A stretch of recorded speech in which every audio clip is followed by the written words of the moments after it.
Welcome back, ladies and gentlemen.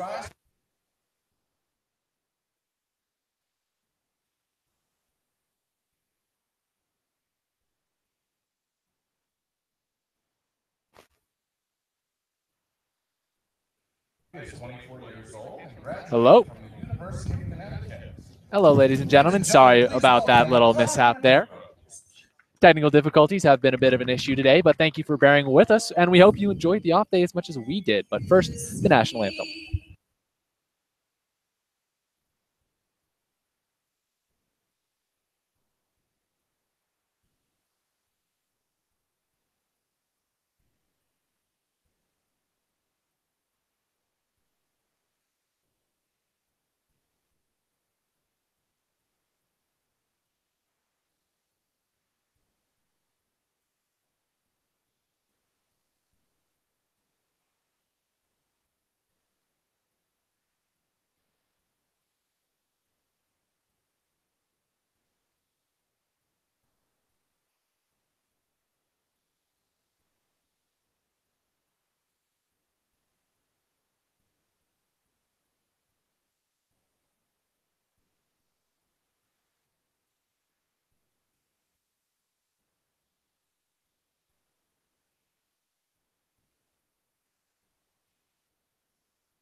Welcome back on the Hyannis Harbor Digital Network. We hope you enjoyed the off day as much as we did, but let's be honest, we're ready to get back to baseball. And now my broadcast partner, Chris Walker's down here on my right. We're in the broadcast booth down in the left field line of Spillane Field in Wareham, where your 5-6-1 Hyannis Harbor Hawks take on the 5-8 Wareham Gatemen in a Western Division matchup.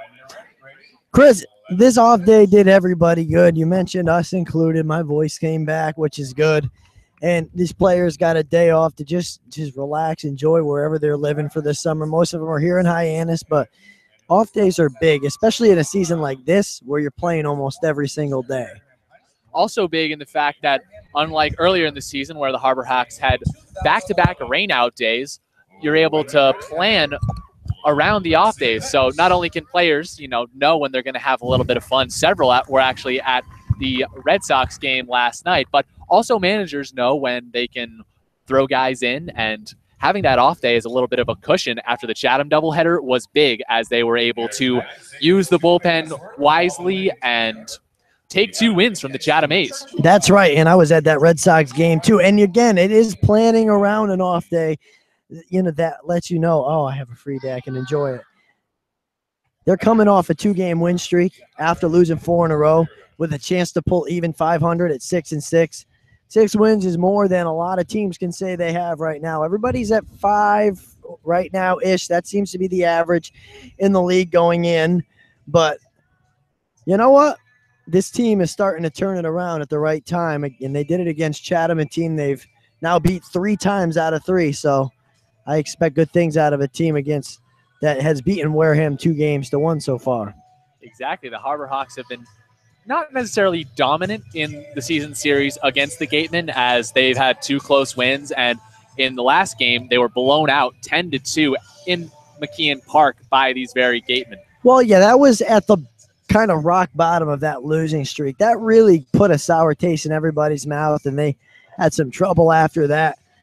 But coming here is certainly good for the team, I think. And, getting away from home for a little bit, they were there for 2 games. They play away in Bourne tomorrow, then they go home Thursday. But that was when the team was on a bad streak. Let's see how they do when they've won a couple of games. Again, the Harbor Hawks coming in on a 2-game win streak. Those 2 wins coming in the doubleheader against the Chatham A's on Sunday. Yesterday it was an off day, so if the Harbor Hawks have their druthers, the bats will continue to be hot, and they'll have to maintain the heat against Justin Glover. Mm-hmm. Well, Justin Glover goes to Georgia from Buford, Georgia. This year he had a 3.94 ERA with a 1.2 record. He made 2 starts and 13 appearances. actually had one save in there as well. 16 innings pitched, 12 hits, 9 runs, 7 earned, 14 strikeouts to 10 walks, and batters only hit 203 against him. So that's a great start. And Justin Glover, the lefty out of Georgia, will start up against another SEC foe, Jake Mangum, center fielder, leading off. Behind him, Reese Hampton, the left fielder, and Micah Coffey playing third base will bat in the 3 spot. The rest of the order coming up after the first pitch from Glover, who sets and deals to Mangum, who squares around for a bunt and tips it foul behind home. Now, Chris, just real quick on Glover. He has a 1.13 ERA right now. He started one game. This is his second start of the season. 8 innings pitched, 4 hits, just 1 run allowed and only 1 walk. He's been hot, and now Mangum, who's been even hotter over his last couple of games, steps up in the right-handed batter's box and bunts right down to the pitcher's mound. Glover falls down as he fields it and fires a high ball over to the first base line, but Mangum is in safely with a single to start things off. Yeah, I think they'll score that as single. That was going to be a tough play as Glover fell down, but we'll see what they do score. In any event, you get the leadoff man on. If you're Mangum, you just continue doing what you've been doing all season. He's hitting 379 before this game. They call it a hit. Now 6 for his last 16, and brings up Reese Hampton, who's also been in a huge upswing for the Harbor Hawks, batting .420 in only 50 at-bats. He takes a first pitch strike over the outside corner. Count 0-1. Runner on first base is Mangum. We're just underway here from Spillane Field. Top of the first, Hyannis taking on the Wareham Gatemen. That would be 21 for 50. That's an outstanding start. Good enough where he can step in the right-handed batter's box and try that out. Next pitch is a ball low and away, and there's a throw over to first base by MacGyver. Chris, you know, one of the things that this team's been doing a lot better lately, including the last 2 games against Chatham, is they've been getting the leadoff man on, and it makes so much difference when you get the leadoff man on and don't get thrown out stealing or something when your string hits together, and they've been doing just that.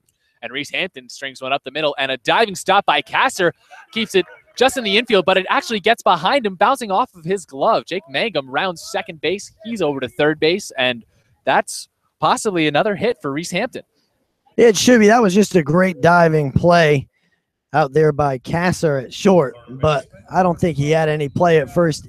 I think there might be an advance on perhaps an error to third by Mangum, but there you go, first and third, no one out to start the game. That's a great sign from this Hyannis team. And that brings up another hot hitter in Micah Coffey. 7 games, 25 at-bats, a .360 clip on the CCBL season. He comes up with runners on the corners, nobody down. Hyannis off to a roaring start at Spillane Field against the Wareham Gatemen. Now the lefty to the set. Deals to the lefty at the plate, who lines him right up the middle to Kasser, who waits and fires down to first base, trying to get Reese Hampton, who dives back in safely, but there's one away off the line out for Micah Coffey. And Hampton and Robinson, the only 2 players that have played in every game. Then it's interesting with Robinson not in the lineup today. He's getting his first day off of the season, and Coffey steps in. He's playing great, but lines out there. Hampton now the only guy that's played in every game. And here's Hunter Stovall, someone who is an everyday player at Mississippi State this year. Steps in the right-handed batter's box against his SEC foe, Glover, the lefty on the mound. Runners on the corners, now only 1 away. Hyannis and Wareham still knotted at 0 as Hampton retreats to first base and Glover steps off. Obviously very important for Hyannis to score here. Here we go.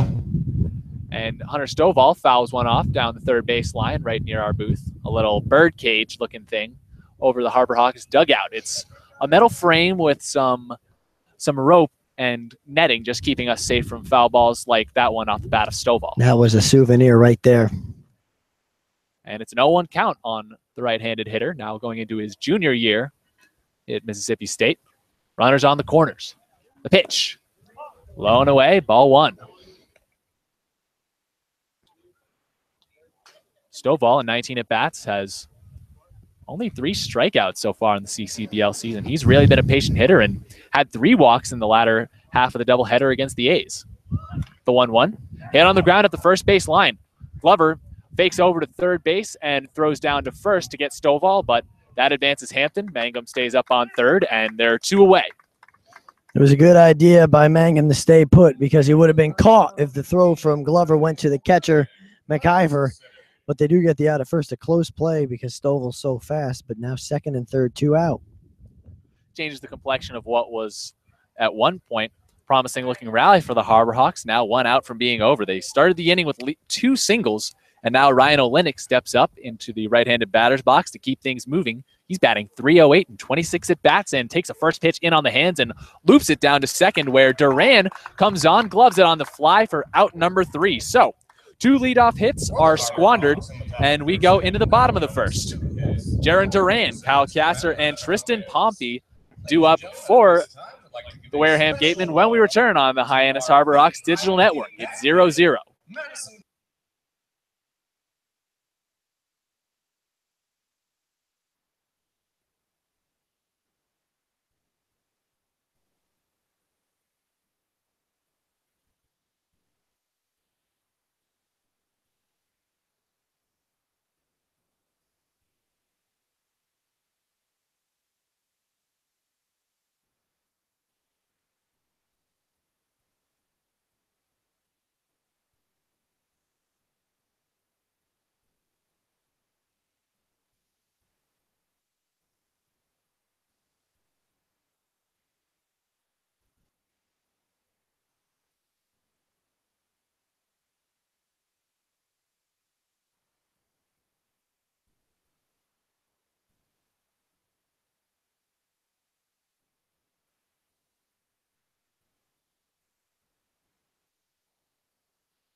Welcome back on the Hyannis Harbor Hawks Digital Network. Chris Walker to my right. I'm Chris Lucy, and we have a righty on the mound for the Harbor Hawks in Kevin Coulter getting things started in the bottom of the first. This game still not at 0, but Chris, tell us a little something about the righty. Well, Kevin Coulter goes to Mercer University and 4.86 ERA this past season in 70 1/3 innings, a 5-3 record. Did give up 7 home runs, but only gave up 30 earned, 47 strikeouts to 17 walks. Batters were hitting .313 against him, and Coulter this season needs to bounce back. I'll tell you that. He's got a 4.66 ERA, 9 2/3 innings, 10 hits, 6 runs, 5 earned, 1 walk, 10 strikeouts. That's a great number, but the runs came in his last start where he had allowed 6 runs and had 6 strikeouts, or excuse me, 4 runs, but 6 strikeouts against, it was Wareham last time, correct? That's right, yeah. He started against the Gatemen in that 10-2 loss, ended up taking the L in that game, dropping him to 0 for 2 on the season. But now Micah Coffey creeps up on the grass. Jaron Duran stepping up to the left-handed batter's box. He'll be followed up by Kyle Kasser and Tristan Pompey, the top 3 of the Gatemen order. But first, Coulter to the set. He winds and deals. Ball 1, high and tight. Fastball, missing, and counts 1-0. So Micah Coffey is creeped in onto the grass, possibly anticipating a bunt from the speedy Duran, and the next pitch is slapped foul behind home, out of play, evening the count to 1-1. I think one of the scariest things as a third or first baseman, depending on where the bunt might go, is if the player doesn't bunt and just swings away, then you're away from the ball, and then you got to really be on your toes. The 1-1. Slipped foul behind home, count 1-2, and the 2-strike count chases probably an anxious Micah Coffey back to his normal position at third base on the gravel. However, no dirt on this field. Spillane Field is got an interesting mix of gravel and normal red clay. Now the 1-2 from Coulter. Check swing. Did he go? No, he did not. Not even a check down the third base line. That brings the count to 2-2. Nobody on, nobody out. Hyannis and Wareham not at 0 from Spillane Field. The pitch. Hit on a line up the middle, through for a base hit. Hunter Stovall dives in the air to try and grab it, but goes right over his glove, and a hit for Jaron Duran. Solid piece for Duran to get on. And he hit that ball about as hard as you can hit the baseball. Lead off man on. It's always a good thing. But the Harbor Hawks proved last inning that doesn't mean they're going to score. No, but it helps Duran as he only had 19 at-bats and That's right. 3 hits going into that one. So 4 for 20. He's out of 200 now.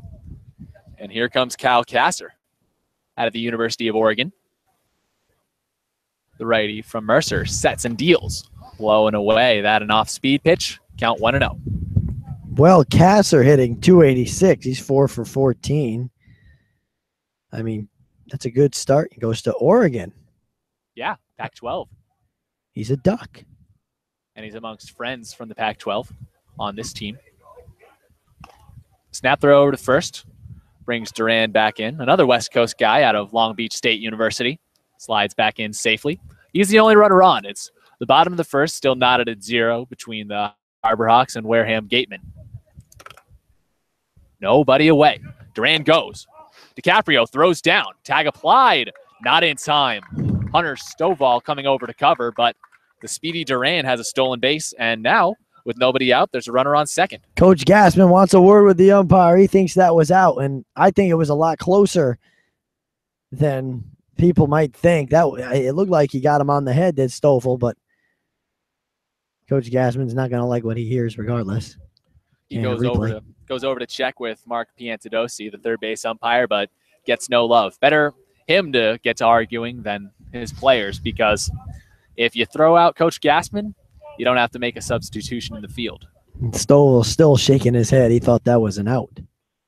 And now Kasser back at the plate. The 2-0 forthcoming, and it's a strike right down the heart of the plate.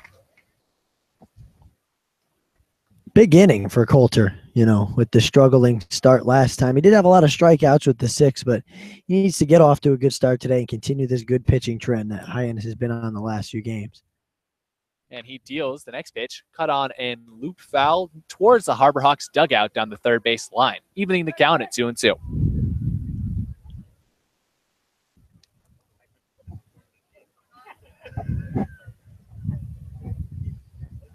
So runner on second base is Duran. He got a leadoff single and then stole. He's the only man on in a 0-0 game at Spillane Field. The 2-2. Lazy swing, fouled off behind home plate. Kasser just trying to defend, and the count remains 2-2. That was Duran's second steal of the season. For a guy who's 6 feet and around 200 pounds, he really has some blazing speed. He does. Now the righty comes to the set. Looks back, the runner is second, the speedster Duran, and deals to the plate. Ball 3. Cal Kasser in the left-handed batter's box. Watching pitches. And he has one heck of a batting eye. 24 walks to only 18 strikeouts in his Oregon season this year. Batted .348. And now here's the payoff pitch. This one fisted foul off of a window behind us, bouncing into the stands, almost hitting a few fans, but everybody staying all right. Oh, so that's how we could get a souvenir tonight, I see. On the ricochet. Well, let's hope we can get one that maybe comes from above or in front of us rather than behind us. That was a little jarring, as now Coulter sets up for the 3-2. The pitch. This one, another lazy swing sent high towards the left field line. Reese Hampton charges in and makes the play, and there's one down. Good job by Coulter to settle down after giving up the leadoff single. Now the harm is a lot less with one out and start to settle in the game. He got a lot of foul balls. He's making good pitches. And he's going to need to have some good ones in his arsenal if Tristan Pompey is coming up to the dish. He is in the left-handed batter's box. He has batted .267 in 4 games on the Cape so far this year. Just came up after Kentucky was eliminated in the Super Regionals. He takes the first pitch off of his bat. Lazy little swing again. Count 0-1. And Chris, 2 home runs already in just those 15 at-bats for Pompey, so you really got to be careful. Yeah, he has a Major League bloodline as well. His older brother, Dalton Pompey, was the opening day center fielder for the Toronto Blue Jays in 2015. The 0-1. Low and away, count 1-1. However, Dalton, since then, has been bitten by the injury bug pretty bad. Got a concussion playing for Team Canada in the 2017 World Baseball Classic. And Kevin Pillar is going to play center field for a long, long time in Toronto now. Yeah, a D3 product, the 1-1. A strike. right over the heart of the plate at knee level. Count 1-2 with the fastball. There's a runner on second base. It's Jaron Duran. He led off with a single and then stole. And Kyle Kasser flew out to get the first out on the board, but it's still 0-0 here on Spillane Field. The Harbor Hawks and Gatemen doing battle. The 1-2. Swing and a miss.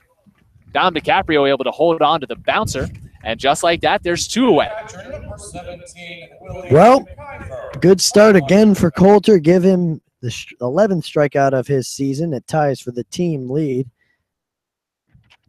And there are 2 outs. It's good stuff from Coulter after giving up the leadoff single. He'll need to keep that rolling against Willie McIver. 45 at-bats, batting .356 on the Cape League season. All Pac-12 honorable mention at Washington this year, too. He's been on a roll. He stands in the right-handed batter's box, runner on second base. The pitch, low and away, ball 1.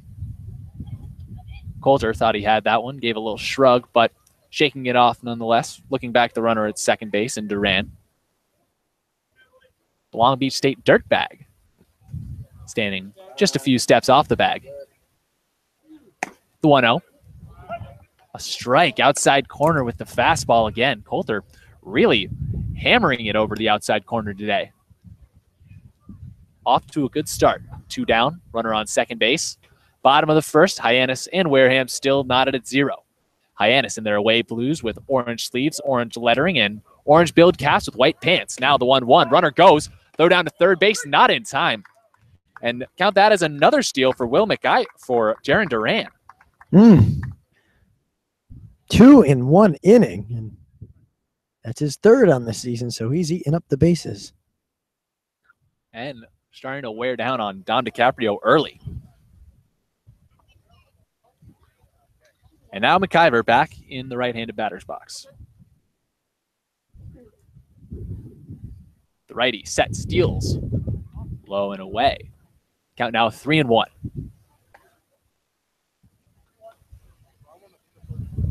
Coulter needing to make his pitch here. Avoid putting runners on the corners with Robbie Metz up to the plate or on deck. Coming next. The 3-1. There's a strike. Breaking ball. Looked like a curve coming away from the righty McIver. Loading the count. So 1 strike away from ending the bottom of the first with nobody across the board. It's 0-0, but a runner on third base. Jaron Duran, the man, taking a 2-step lead off third on that gravel infield on Spillane Field. Infielders and outfielders playing straight away. The pitch. Hit on the ground over towards short. Hunter Stovall backhands, throws across the diamond, and gets the speeding McIver for out number 3. So a leadoff single is wasted, and now we head to the bottom, to the top of the second. Ford Proctor, Brant Stallings, and Reed Leonard due up when we return on the Hyannis Harbor Hawks Digital Network. Everything's still knotted at 0 from Spillane Field, so stick around.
Welcome back into Spillane Field.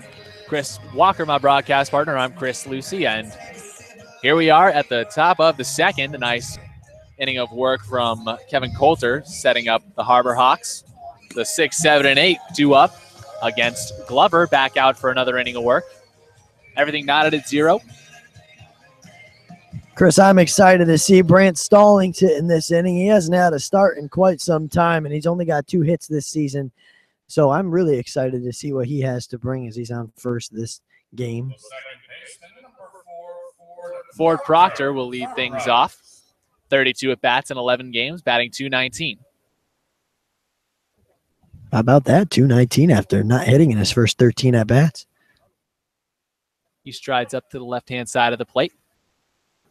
And the lefty deals a strike.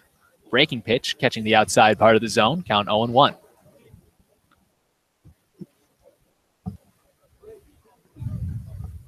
Infielders playing straight away. Here's the 0-1. Low and away. Another breaking ball, missing the zone. Count 1-1. So Wareham out in the field right now. Everyone straight away, wearing their home whites with red lettering, a little bit of blue trim on the lettering. 1-1. Another ball. Count 2-1. That one just a bit high and outside.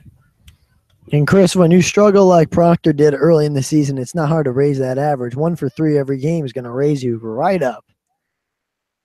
Now the 2-1. Hit on the ground, right back to Glover, who stabs and underhands to first for the first out of the inning. Great heads-up play from the lefty. And just like that, there's one away, helping his cause. We've seen a lot of those this season, right back at the pitcher. And 99% of the time, the pitcher has done a great job to get himself in front of the ball. It's really amazing to watch the talent level of these pitchers with their fielding ability. Yeah, it's a little bit more calming of an experience to be on the mound in a wood bat league, I imagine. And Brant Stallings sends a first pitch he sees high in the air over towards right, where Luke Bonfield makes the running catch over his shoulder for the second out. Good swing, but Stallings, if I were him, I would want to enjoy my at-bat and take a few pitches because he hasn't seen many, but that's a good swing and a good piece of hitting, even though it was at the right fielder. Need to be a little bit aggressive out there if you want to make your case to get in the lineup every day. And another guy trying to make that case is Reed Leonard, standing in the right-handed batter's box against the lefty, who deals a strike. Glover ahead in the count 0-1 on the breaking ball. Well, Leonard did have his first hit of the season. He's only got 1 so far. The 0-1. Another strike. Changeup. Outside corner. Count 0-2. 13 at bats. Only 1 hit. Batting a measly .077. The 0-2. That one low in the dirt.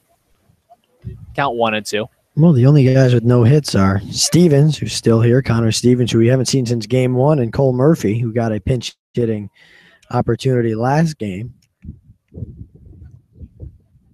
And off the rubber steps Glover. Now he's back on to the set. And the pitch. Oof. In on the hands and fisted foul down the first base line.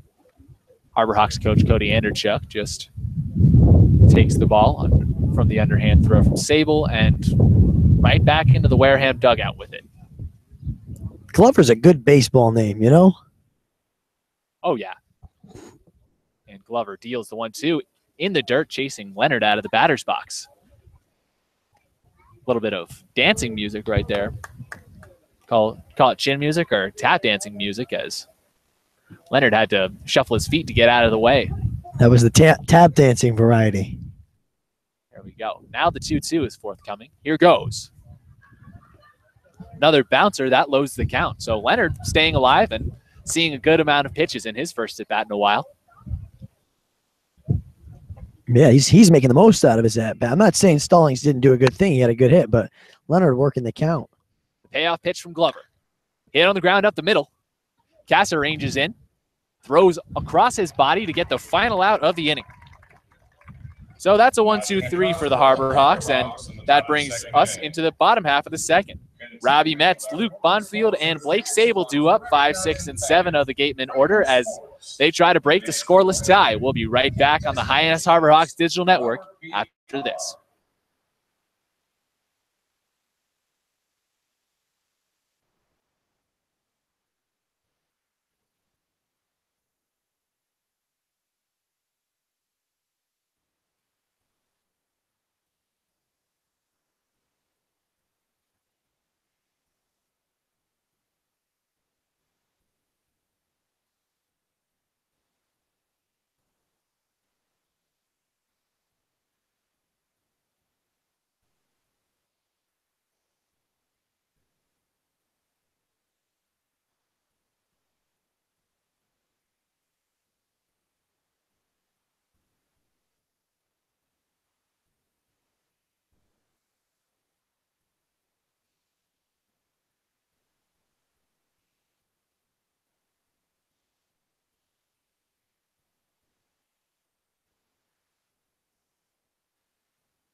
We're back here on the Hyannis Harborhawks Digital Network. Thanks for joining us. Everyone's still knotted at 0 now in the bottom of the second inning. Kevin Coulter back out for inning number 2. And Robbie Metz stepping up to the plate, the third baseman out of George Washington. He stands in the right-handed batter's box. The righty Coulter, peering over his glove from the set, winds and deals. Pitch that's lined right down the third base side. Coffey backhands, fires across the diamond for out number 1. Good composure by Coffey to knock the ball down, then not panic. He picked it up, had time to take a step, and make a nice throw over to Stallings. Taking care of Robbie Metz, who is hitting 300 as well on the season. And now here comes Luke Bonfield, the Arkansas product, batting .241 in 29 at-bats. He stands at the right-hand side and takes high and outside for ball 1. You know, Wareham only hitting .253 this year. Hyannis hitting .282. And so there's a lot more guys than I expected that are in the middle twos or lower for this Wareham team. The 1-0. Called strike over the outside corner. Fastball. Evening the count at 1-1. They have been struggling, this team, at 5-8. So that pitching, something to envy, though. The 1-1. Fisted foul behind home, out of play. Their staff's ERA a full point lower than the Harborhawks at 3.93. Coulter to the set. Gets the sign from DiCaprio. Here's the 1-2. In the dirt, ball 2. But the Harborhawks bats over the last couple of weeks, like you've been saying, really hot. And it shows in the numbers because they've been batting 326 over the past week. Oh. Scorching. The 2-2. Outside. Chris, that's the cool thing about once we get into the middle of the season, you can start looking week by week, and that gives you so much of a better idea of how a team's doing than the first 10 games. That is a great number, 328. The payoff pitch, swing and a miss. Luke Bonfield almost falls down on a big hack and a miss for out number 2. And the second strikeout for Coulter. So in really all of his appearances this year, he's been getting it done with striking out batters, and now he leads the team with 12. It's a good look. Overtaking Nick Sandlin for the team lead in strikeouts as Blake Sable comes up, the USC product, playing in the Pac-12 with McIver and several people on the Gatemen.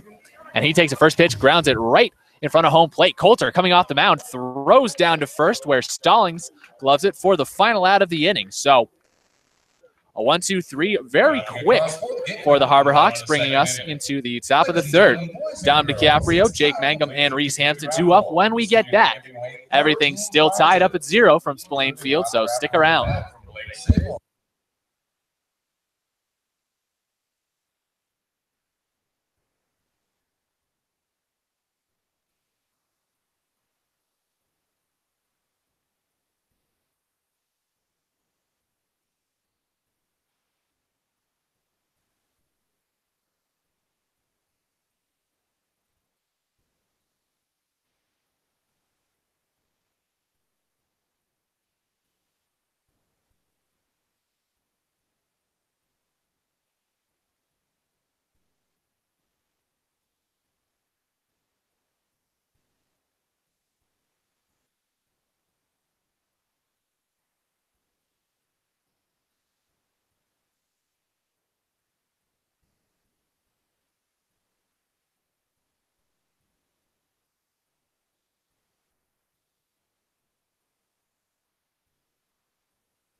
Welcome back inside the broadcast booth. Chris Walker to my right. I'm Chris Lucy, and the Harborhawks and Wareham Gatemen still tied at 0 in the top of the third with Dom DiCaprio stepping up to the plate, the catcher from Rice.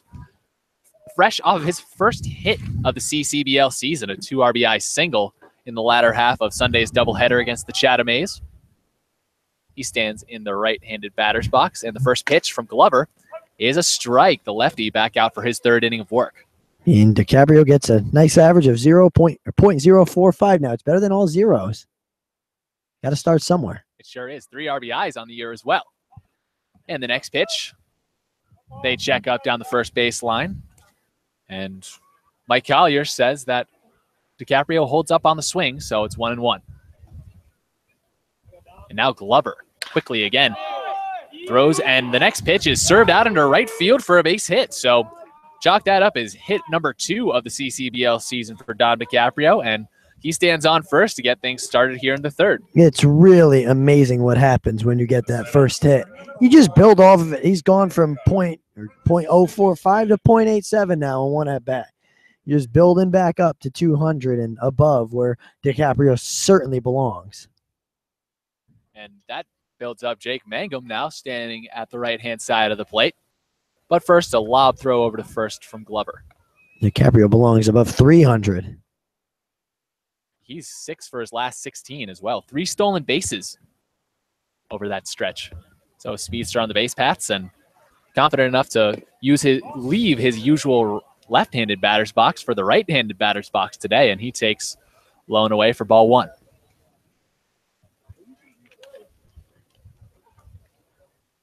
So DiCaprio takes a 2-step lead off of first, held on by Sable. And the lefty moves towards home plate, and the pitch is served high in the air. And they call no tag in the infield as Casa ranges in from shortstop to make the play, and there's one down here in the top of the third. Man, that was a high pop-up. That went way higher than it did far. And Mangum falls to 1 for 2, and Glover has done a good job in this game of making up for his mistakes on pitching-wise. He gave up 2 quick hits in the first, but got the next 3 batters out. And here's Reese Hampton, 1 for 1 on the day. In the right-handed batter's box, the man on first takes high and outside. Hampton, another lefty by trade, in the right-handed batter's box. He and his outfield battery mate Mangum, them playing center and left field respectively, just decided to go from the right side today, and the next pitch is low and away for ball 2. It's worked. It certainly has worked today. Yep. Getting his first hit. And Mangum started off the game with a hit too. Now 1 for 2 after the fly out, which put one out on the board here. And the next pitch is hit on the ground over towards short. Kasser throws down to Duran at second for 1. On to first, not in time. Reese Hampton beating out the throw from Duran, but now there's 2 away, and DiCaprio's doubled off. Well, DiCaprio shouldn't be too upset about things. He's starting to hit the ball again. He had his first real nice hit back in his first at bat this game, right? You know, the single that was in this inning. And so you knew Hampton was making it. There's no way you're going to turn 2 on Mangum and Hampton. Well, Hampton stands on first with the fielder's choice now. Or DiCaprio and Hampton, excuse me. Micah Coffey at the plate, 0 for 1. Flew out to short in his first at bat and takes the first pitch ball, and a throw down from home off the pitch is an out. Reese Hampton caught straying a little bit too far from first, and McIver guns him out for the final out of the inning. So the first hit of the top of the third is wasted, and just like that, Reese Hampton is thrown out at first for the final out of the top of the third, bringing us to the bottom half. John Topa, Tanner Dodson, and Jaron Duran due up when we get back. It's the 8, 9, and 1 hitters of the Gatemen lineup. Everything's still knotted at 0 at Spillane Field. Stick around on the Hyannis Harbor Hawks digital network.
We're back on the Hyannis Harborhawks digital network.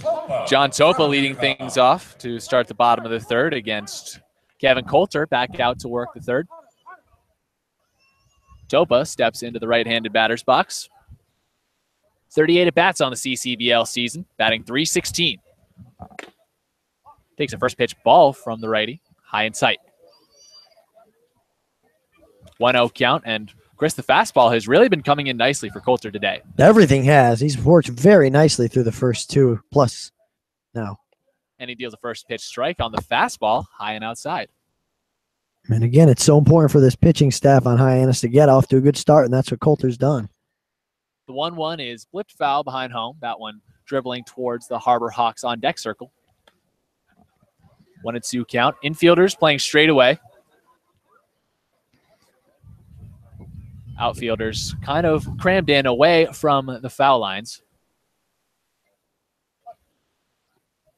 Topa facing down a 1-2 count. The next pitch bouncing over the outside corner. Count 2-2.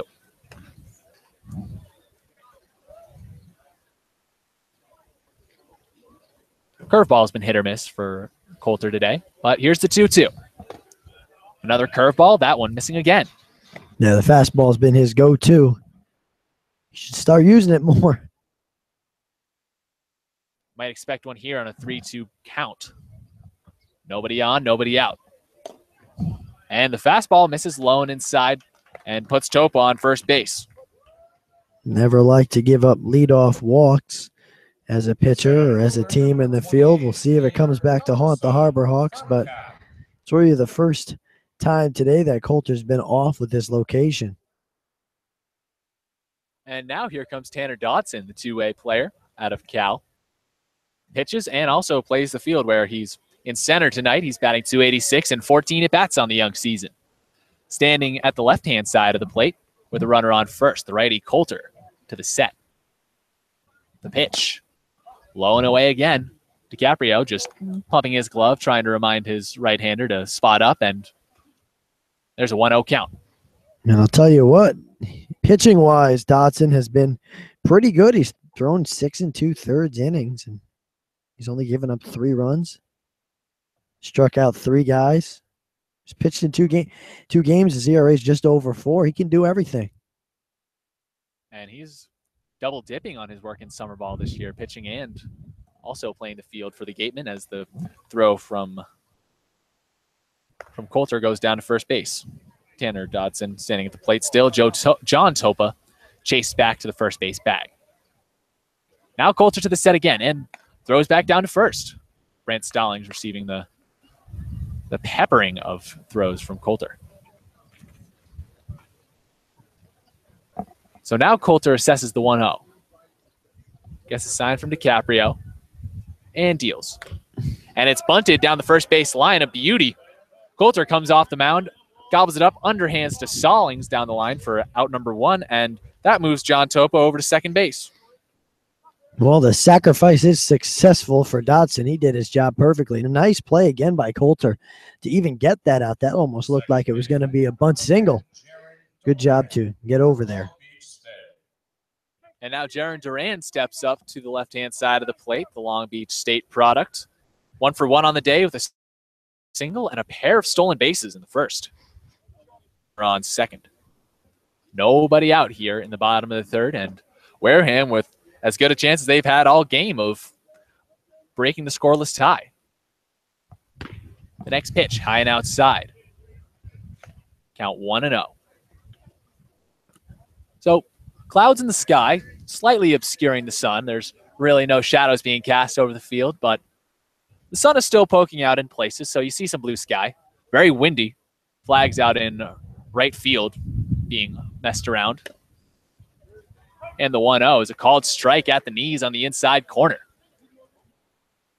Fastball evening the count to 1-1 with 1 out, a man on first base, advanced by Tanner Dodson's sacrifice bunt. John Topa standing out there. Held on by Hunter Stovall, the shortstop. Coulter looks him back as Stovall strays towards the bag and then goes into a sprint, bringing Topa back. Coulter steps off the rubber and now is back on.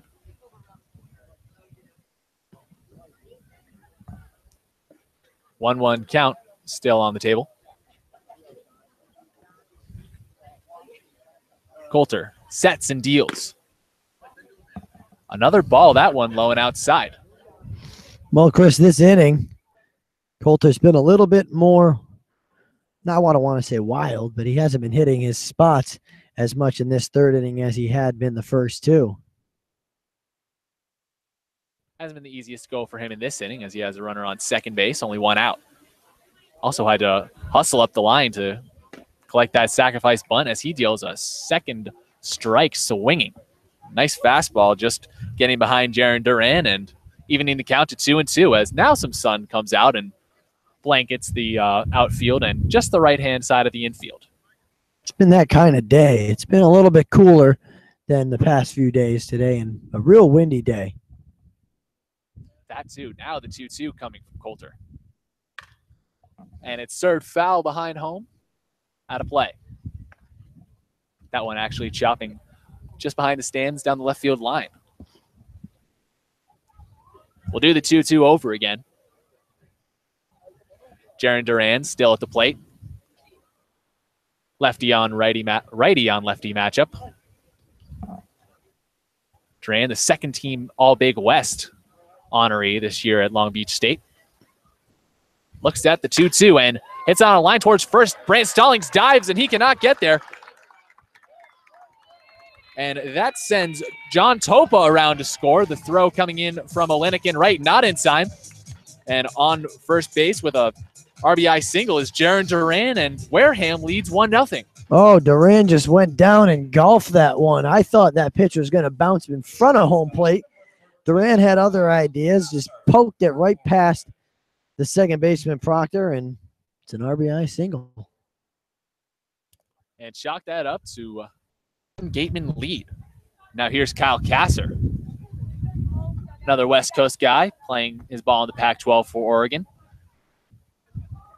Stands at the left-hand side of the plate and swings at the first pitch he sees, tipping it off the shoulder of Dom DiCaprio. However, the catcher from Rice bounces right back up and fires a fresh ball to Kevin Coulter. So the Gatemen lead 1-0 on the RBI single from Jarren Duran, who stands on first. 2 for 2 today is Duran. Kyle Kasser at the plate, 0 for 1. Duran with a big lead off of first as well. Coulter throws back to keep him honest. He needs to. 2 stolen bases today for Duran as he stole second and third in the first inning. However, he was stranded then, but just forced the first run in for the Gatemen. Coulter to the set.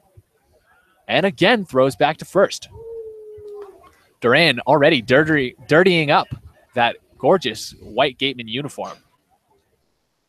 They got some strong bleach here in Wareham to clean those. They do with this gravel infield. And the 0-1 is blown away for ball 1. I just want to know why it's gravel. I'm not saying it's a bad thing. I just don't know why that's there. Also, a good question would be why, when everything else is gravel, the pitcher's mound and also the backstop and home plate is red clay. Duran goes on the pitch and it's chopped up the middle. Kevin Coulter ranges off the mound to get it, and he goes down to first to get the speeding Kasser, and there's 2 away. Nice play by Coulter. He had to time the ball just right, had to jump to catch it, and then he had to make a quick throw.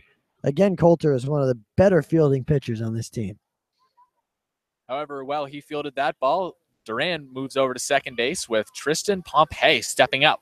0 for 1 on the day, but with 2 homers on the young CCBL season. Someone you have to keep an eye on as he squares up in the left-handed batter's box. The righty to the set. The first pitch, blowing inside. Coulter had his way with Pompey last. I didn't mean to make that rhyme, but last time up, he struck him out swinging. The rhyme's still appreciated. Now Coulter sets up the 1-0. Looks back, Duran at second and moves towards home. A strike right at the knees. Looked like he finally got that fastball to work in again. And now it's 1-1. So Wareham leads 1-0 in the bottom of the third off of a walk from John Topa and then an RBI single from Jaron Duran. It's that leadoff walk that came around to score. The 1-1. Slapped foul down the left field line, out of play. And Poppy now within one strike of ending the inning and getting his second K of the day. The righty Coulter squaring him up on the mound. He deals. In the dirt, it gets away from Dom DiCaprio, and that moves Jaron Duran over to third base easily. That'll probably be a wild pitch, as it did bounce before it hit home plate or bounce off the plate. Either way, there's a man on third and 2 outs and a chance for a 2-0 lead for Wareham. The dangerous Tristan Poppy at the plate, the former Twins draft pick. Squares up with a 2-2 count. And Coulter steps off the rubber. Trying to agree to something with Dom DiCaprio, and they settle on a pitch. Here comes the 2-2. Hit on the ground up the middle. Hunter Stovall ranging towards the middle, throws across his body to Brant Stallings for the final out of the inning. So, on a walk and a hit, Wareham pulls ahead 1-0 now going into the top of the fourth. Micah Coffey, Hunter Stovall, and Ryan Olenek due up. The 3, 4, and 5 heart of the order for the Harbor Hawks, looking to battle back from a 1-0 deficit when we return on the Hyannis Harbor Hawks Digital Network.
Welcome back on the Hyannis Harbor Hawks Digital Network.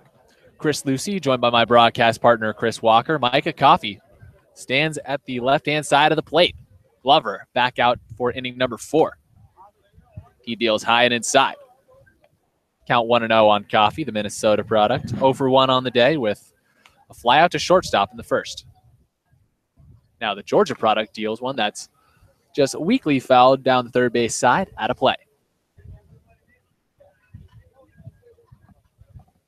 Glover out ahead, 0-2. Wareham leading 1-0 on Spillane Field, their home turf. And the pitch. Swing and a miss. And there's the 1-2. I apologize. Looks like the scoreboard was lagging just a bit. Now Glover to the set again. Moves towards home. And Coffey swings and sends it high in the air down the left field line. John Topa ranges in towards the infield to make the play for out number 1. Glover's really looked very calm and collected in this game. He's had 3 clean innings. He's allowed 3 hits, but every time he's allowed a hit, he's gotten the next man out, except for once in the first inning. And he's gotten a lot of fly ball outs. So he's a fly ball pitcher, but nothing's really leaving the infield or the short outfield. And now he squares up Hunter Stovall, who swings over a first pitch for strike 1. Nice slider from the lefty and a 1 count. No strikeouts yet, though, for Glover, as well as he's been pitching. Hasn't needed them. And the 0-1 to Stovall. High and outside, getting away from McIver at home. Count 1-1. So Stovall had a sack bunt in the first, so chalk that up as a plate appearance, but not an official at bat.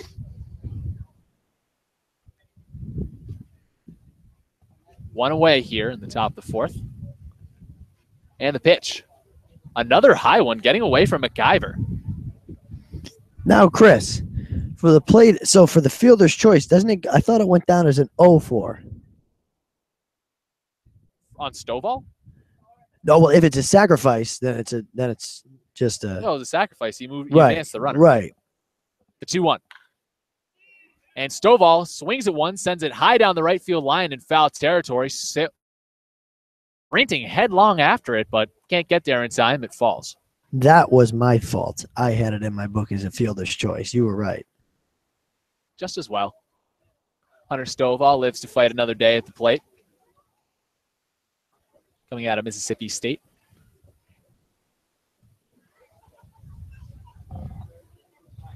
He's a guy who can play just about anywhere in the infield or the outfield or behind home plate if you need him. He is just everywhere as he swings over the 2-2 and sends it to Katzer at short, who gobbles it up, throws across to first. And they get the speedy Stovall, and there's 2 away. I think Stovall surprises all the first base umpires because that is such a close play. It almost looked like a tie, and the umpire just calmly called it out. Mike Collier making the play down the first base line. And now there's 2 away with Ryan Olenek coming up. The Ole Miss product bunts down the first base line, and it's a beauty. Duran has to field it at second, and he can't get it in time. And count that as an infield single for Ryan Olenek. And there's 1 aboard with 2 outs. I'm not surprised at all that Olenek did that. That's just the kind of guy he is. And he raises his average even more. He was hitting over 300 entering this game. Continues to hit, get on base however he can. And watch out for this Hyannis team with two outs and 1 aboard. They had a 2-out rally start in the bottom of the second of the latter half of the doubleheader against Chatham. Scored 6 runs, and now Ford Proctor steps up 0 for 1 today, but possibly with a little something brewing here. That would be great. Proctor in the lefty batter's box. Runner on first base and Olenek reached on the infield hit and draws a throw back from the pitcher and just barely gets in time. Glover thought he was out. He started walking back toward the dugout. So did half the infield. Wouldn't be the first time the Harbor Hawks have seen someone picked off today.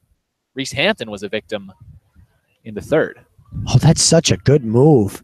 It looks like he's going to the plate and he just throws over. He just did again and almost got Olenek to stumble off the base. You have a lefty out there. It's definitely a lot easier for them to make that move over to first than others. And very easy to catch guys sleeping. Ford Proctor has yet to see a pitch. And now here's one. It's a strike. Chest high fastball and counts 0-1. But Olenek over on first doesn't care if you're a righty or a lefty. He's just going to take as big a lead as he needs to every time. He's not intimidated. That's a big lead for a lefty on the mound. And the 0-1. Oh. Beans Proctor. He angrily flips his bat over towards the Harbor Hawks dugout down the third base line and takes a free base on a hit by pitch. Oh, that could knock the wind out of you, too, if it's that hard. Oh, it hit him right in his upper back, and you could hear it probably just from the audio and the mics. That looked painful from up here. Gives you a little bit of sympathy for him as he really angrily threw his bat down towards the Harbor Hawks dugout, and that brings up Brant Stallings, standing at the right-hand side with runners on first and second. And again, the Harbor Hawks with a good 2-out situation on their hands. The lefty Glover squaring things up on the mound, and he deals low and away. Good job by McIver to stay on top of that. Olenek is not afraid to steal bases and go, even if he thinks it's going to be close. That's what I like about him. He'll go even if he thinks it's going to be close because he feels that he can make it every time. And now the 1-0 to Stallings. Swing and a miss. The Georgia Tech product hacking away, and it's 1-1. What a swing that was. He was looking to try to take back this lead. Looking like he was in the home run derby. Glover to the 1-1. Looks back the runner at second base and moves. And Stallings rips one foul down the right field line out of play. And I say Stallings looked like he's playing in a home run derby because he's experienced with that. He was in the 2014 Perfect Game Home Run Challenge at Petco Park in San Diego, and he won. And that's no small baseball park to hit home runs in. No, composite bats are not. It's still at the Padres field. Oh, Petco, huh? Now he puts the lumber on his shoulder, waiting for the 1-2. Here goes. And it's lined up the right side and past the diving Sable into right field for a base hit. Ryan Olenek set home around third base. He slides in safely, and standing up on second base is Proctor. And Brant Stallings has an RBI single, and Hyannis has tied things up at 1. Well, you got to love Stallings getting in on the act and getting a hit after not playing all that much this season. It's only his third hit in 16 at-bats, but he had a couple of great swings. He had the big swing that he missed and the foul ball, then he straightened it out and gets himself a base knock, 1 for 2 today. Good to see. And he's been hitting the ball today. He only flew out in the second inning. And now here's Reed Leonard, Hyannis again with 2 outs and rallying, just like they did in the latter half of that Chatham doubleheader. Stallings up to 188 now with his batting average. And Reed Leonard takes low and away for ball 1. Leonard 0 for 1 today, the designated hitter. Grounded out to short to end the second. Give Stallings the RBI, too. Already a productive day for Brant. The 1-0.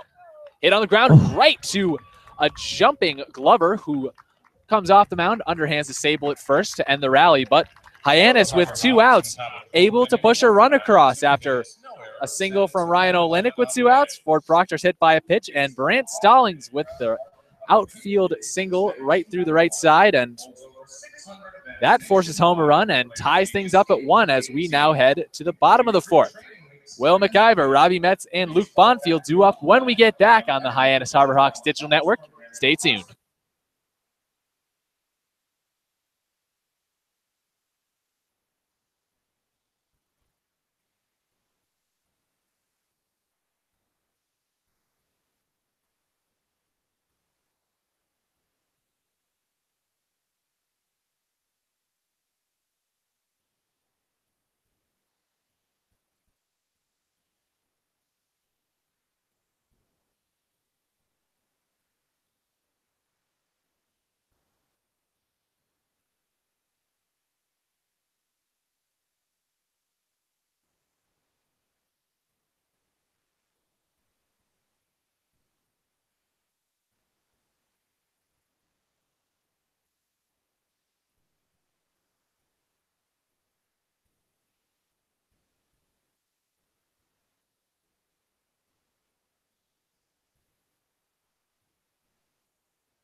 We're back on the Hyannis Harbor Hawks Digital Network. Hyannis just knotted things up at 1 after another 2-out rally. Closed things out in the 3rd and closed out things in the top of the 4th. And now here we are in the bottom half. Will McIver leading things off out of the University of Washington. He's 0 for 1 on the day with a ground out to short and comes up again against Kevin Coulter, who's bounced back nicely after his last outing against these very Wareham Gatemen was a shaky one. Right, he gave up the 4 runs and 2 loss for Hyannis, and it's certainly shaping up better than that to this point. He's got to have 1 or 2 more good innings. And the next pitch is a swing and a miss over the outside corner. First pitch of the inning is a strike and a 1 count on McIver. And Coulter up for his 4th inning. Has yet to give up a run. He gave up 4 in 4 innings his last outing against these Gatemen. And the next pitch, a strike, fastball, outside corner, belt level, and 0-2 count now on McIver. Still working quickly as Coulter. Good to see. He needs this first out. Keeping him comfortable on the mound. Now he agrees to a sign with DiCaprio, and the pitch is cut on and sent high in the air towards right center field. That one gets over Olenek and bounces all the way to the wall. McIver chugging into second base. He gets in safely to throw to Stovall, not in time. Count that as a stand-up double for McIver to get things started here in the bottom of the fourth. First, I mean, that wasn't even that hard of a swing, but if the sound of it sounded like it was going to be a home run, but McIver's not the guy you want to leave one out over the middle to. He's already hitting 356 this year. He's got one home run. He's just having a great season, and he continues it here. That continues a good hot streak for Will McIver and brings up another streaking Gateman in Robbie Metz. 0 for 1 on the day, but still been swinging the bat well recently. He stands in the right-handed batter's box with the runner on second, and the first pitch, a strike over the outside corner. Well, that was interesting, Chris. You know, Coulter got ahead 0-2 and then threw that one over the middle a little too much to McIver. I figured, well, he'd give him something that he couldn't hit on the 0-2, but McIver had other ideas. He did. And now McIver stands on second base. And the next pitch into Metz is low and away. Count now 1-1. And Metz has been hot recently. He has 7 hits in his last 15 at-bats. So not someone you want to see with a runner in scoring position trying to defend a 1-run tie. And the next pitch is cut on and looped down the first base line out of play. There goes Coulter getting ahead of another batter. Hopefully he can get this one out. That'd be the first out of the inning as Will McIver led things off with a double. Ford Proctor now holds him on at second base, but Coulter paying him no mind. Here's the 1-2.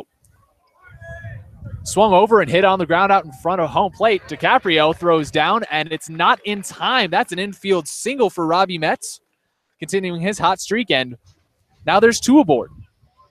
Well, make it 8 for his last 16. He's hitting 500 in his last 16, in his past 16 at-bats. This is a good situation for Wareham with 2 on and no one out. Will McIver opting to just stand on second base and watch that play go down. And there's runners on first and second. McIver the only one in scoring position, and Luke Bonfield coming up. Well, we haven't seen a triple play yet this season. No, we have not. Luke Bonfield standing in the right-handed batter's box. He throws it down the line. Who knows? The next pitch, low and away. That would be exciting. These 3 guys are the guys you could do it against. They're not the quickest guys. Not quite, but I'm just dreaming. Bonfield also really been swinging the bat well recently. The 1-0. Tries to bunt and slips it behind home plate. And that's what I was saying, Bonfield, last 20 at-bats, 7 hits. Going into today, he's now has 7 in his last 21, but still, the middle of this order for the Gatemen really producing well over the last few days. He's just hitting just under 350 in his past 21 at-bats, so. That heart of the order has Kevin Coulter in a bit of trouble right now. Runners on first and second with nobody out. Gatemen and Harbor Hawks knotted at 1 apiece. And the 1-1 is low and away. Count now 2-1. There is a righty getting stretched out in the Harbor Hawks bullpen.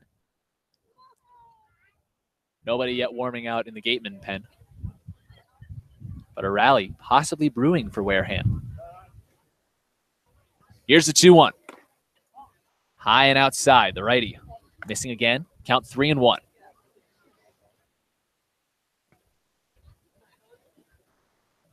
A walk here would load the bases for Blake Sable, who's got a good bat to him.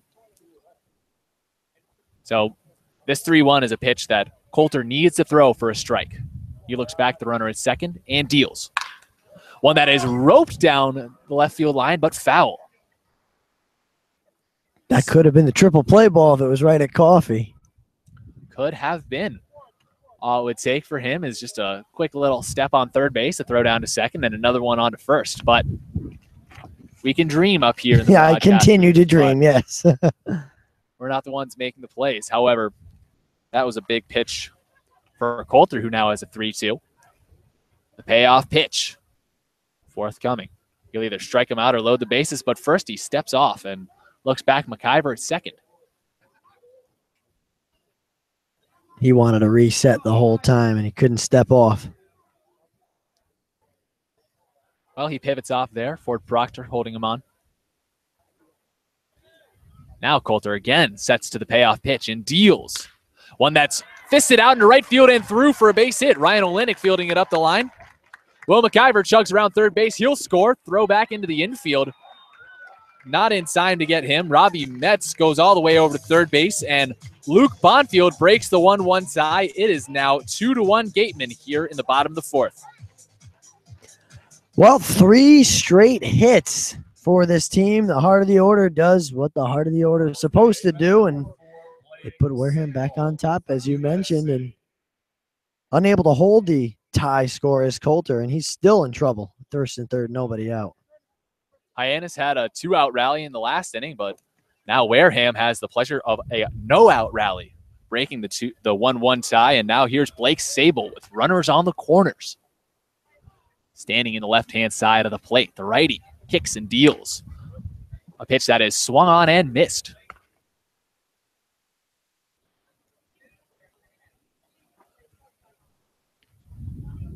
The 4-5-6 heart of the order, the hottest part of this Gatemen lineup, doing some damage here. They did their job as the righty is warming up quickly in the Harbor Hawks bullpen. Coulter, however, still on the mound. He deals the 0-1. A ball, that one just a bit inside, about chest level. Count now 1-1. And Coulter was having a bounce-back performance before this. He'd surrendered no runs, only 1 run through the first 3, and now in a big, big jam. And I will tell you that it is Nick Sandlin warming up just by the sidewinding motion. The 1-1. That one in on the hands again. That one blooped out into center field. A running play from Mangum. He gloves it and fires into the infield and makes everybody stay put with a very athletic play to get out number 1. Left fielder, number 14, nice play by Mangum. And boy, oh boy, is that a big out for Coulter. Hey, he's not just here for his bat. Jake Mangum, Yankees draft pick, and just showing why he can do it anywhere you put him. Center field, left field, right side or left side of the plate, as he's trying out switch hitting today. And now here's John Topa standing at the right-handed side of the plate. However, first Coulter throws back over to first, keeping Luke Bonfield honest. The man who hit the RBI single that broke the 1-1 tie here in the bottom of the fourth. 2-1 Gatemen now. Topa with a walk on the day. First pitch, high and tight. Count 1-0. It would be nice for Coulter, regardless of if he gives up another. Well, if he gets a double play now, that would be huge.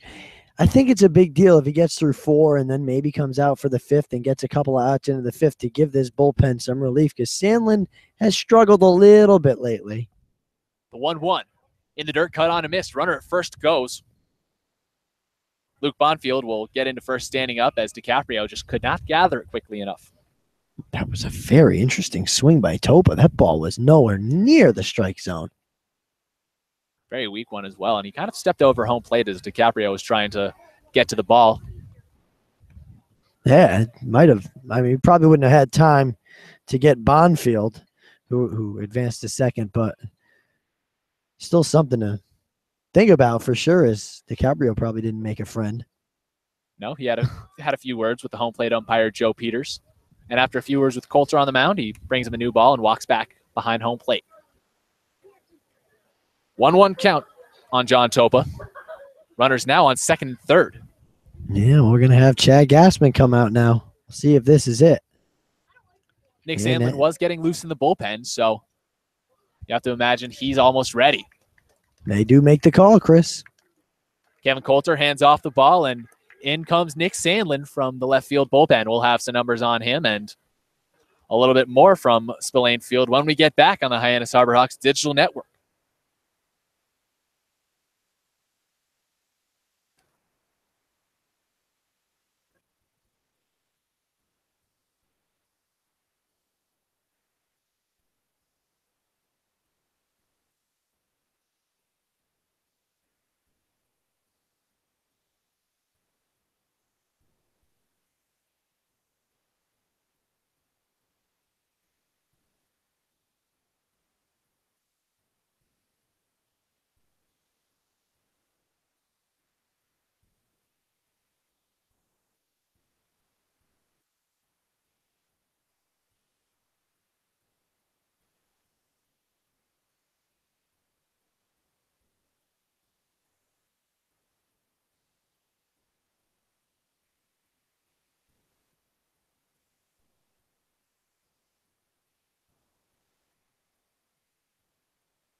Welcome back here, bottom of the fourth from Spillane Field.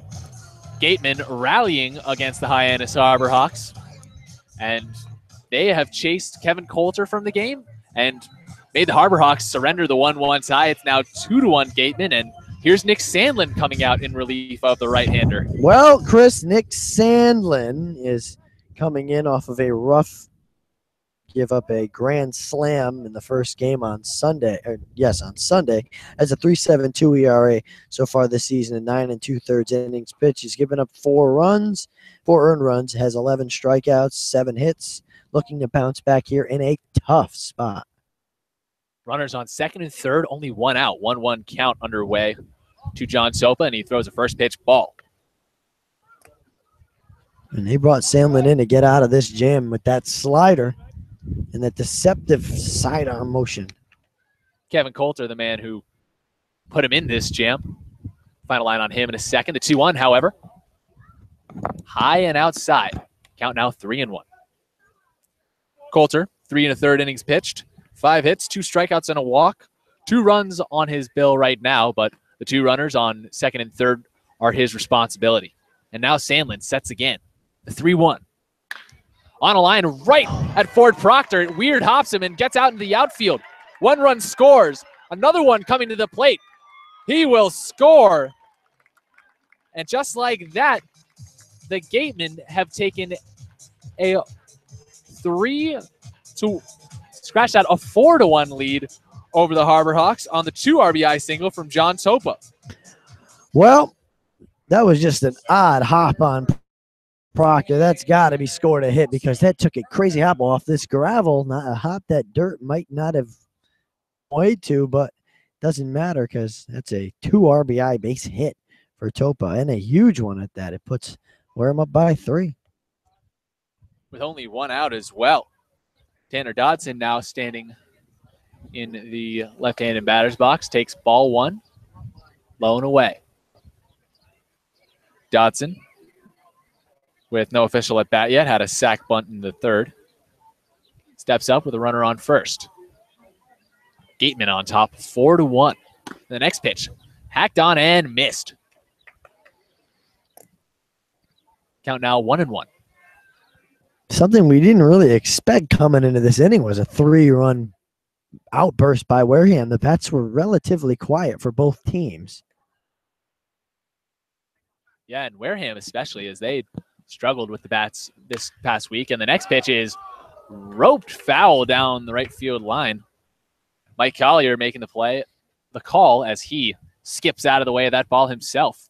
That's a tough call for Collier. I think he did make the right call at first. Saw some chalk get kicked up by that grounded ball down the right field line, but definitely a tough one to make. Brings the count to 1-2 on Tanner Dodson, the 2-way player out of Cal Berkeley. And the next pitch, that one hit on line out to left. Reese Hampton fields it on 2 hops, throws into Hunter Stovall at short, and there are 2 men on with still only 1 out. And now Jaron Duran and the top of the Gatemen order due up again. Chris, 5 hits in this inning already in only 6 batters for Wareham. So they have really come out to bat this inning. Only 1 out as well. Jaron Duran 2 for 2 with a pair of singles. 1 an RBI single in the 3rd.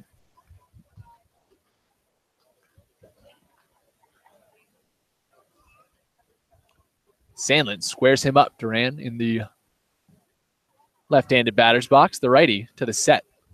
The pitch. Slung over home plate for strike 1. 0-1 count. Sandlin looking back inside the third base dugout where Ray Korn just probably giving him a few words of advice, maybe exchanging a knowing glance. Sandlin looking back, the runner at second. And the 0-1 is a ball called outside, just around knee level. Now, Chris, I wonder what the deal with Sandlin's been. He started this season so hot, and hitters are just starting to pick his sidearm delivery just very, very well lately. Now the 1-1 from Sandlin. that one, a called strike over the inside corner. And Chris, it befuddles me as well, but it would just look from the untrained eye that maybe the velocity is a little bit down. I mean, I can't really definitively say that. Right. He was really popping the ball off earlier in the year. In Harwich, especially. In Harwich, he was masterful. 6 scoreless innings he threw against the Mariners, and since then, it's just been a bit rocky for him. And now he squares up the 1-2, and it's ripped foul down the left field line, out of play. That one shattering some glass as it rattled off of something. That's one that I wouldn't want to come into our broadcast cage here, because nobody's going to catch that. No, it might catch us. Oh, it will. which is what I'm. I get more than one souvenir. Oh gosh. Duran at the left-hand side of the plate takes ball 2. By that I mean a black eye or 2. Not what we're looking for here. Sandlin trying to find his way now out of a rally down here in Wareham. Especially not before my birthday. Oh, yeah. Don't want that. Gatemen have scored 3 runs here in the bottom of the 4th. Sandlin, the man tasked with getting out of it. Here's the 2-2. Hit on a line down left field and foul again. So the battle between Duran and Sandlin continues. 2-2. But again, with Duran, he seems to really be picking up that sidearm motion and everything in general from Sandlin. You know, he's starting to straighten the ball out with the foul balls. He just looks like he's on the pitches, something we didn't see the first few times Sandlin pitched. It's just very difficult to be able to see what's wrong and diagnose things with that sidewinding motion. And the next pitch is grounded down the third base line. Coffee glove hands it, but it's foul. So we do the 2-2 again for the 3rd time now. Sandlin working hard in this one at bat. He needs an out here. Jaron Duran just still trying to make that left-handed batter's box his own, kicking the dirt around. Both the batter's boxes around home plate, just mere suggestions. Completely kicked over as 5 runs have come across the plate, 4 of them from the Gatemen, 3 in this inning, and the 2-2 is a swinging strike 3, sending Duran back to the first base dugout. And finally, the Harbor Hawks are within 1 out of closing the book on what's been a 3-1 3-run Gateman rally here in the 4th inning. And it would be very important to get this next out on Kasser without another run scoring. 3 runs is definitely manageable to catch up. This team has been doing it the past really 4 games. They've been able to overcome any deficit they've been faced with, so they need to keep it right here. They'll have to do so against Kyle Castor. Another tough out. However, he's 0 for 2 today. Takes low and away, ball 1. Runners on first and second. Wareham up 4-1. 3 of those runs crossing here in the bottom of the 4th, but Hyannis 1 out away from ending the bleeding and getting back to the offensive side of things. The 0-1. Serve foul behind home. Evening the count at 1-1. And again, Chris Kasser really not an easy out, as he proved in Oregon, walking more times than he struck out. Anytime you walk more times than you strike out, it just shows how disciplined of a hitter you are. And of course, Kasser doing that, as you mentioned. That's just good stuff. 24 walks to 18 strikeouts. Good eye. In the Pac-12, too. That is not an easy conference to play in. The 1-1. Hit on the ground up towards short. Hunter Stovall ranging in. Throwing the one hopper down to Brant Stallings, who gloves it for the final out of the inning. So Kyle Kasser, the one to end things now here in the 4th. And on 5 hits for the Gatemen, we head into the top of the 5th. Hyannis now down, however, 4-1, and Don DiCaprio, Jake Mangum, and Reese Hampton, the 9, 1, and 2 hitters, due up to try and do something about it when we get back on the Hyannis Harbor Hawks Digital Network. Stick around for that.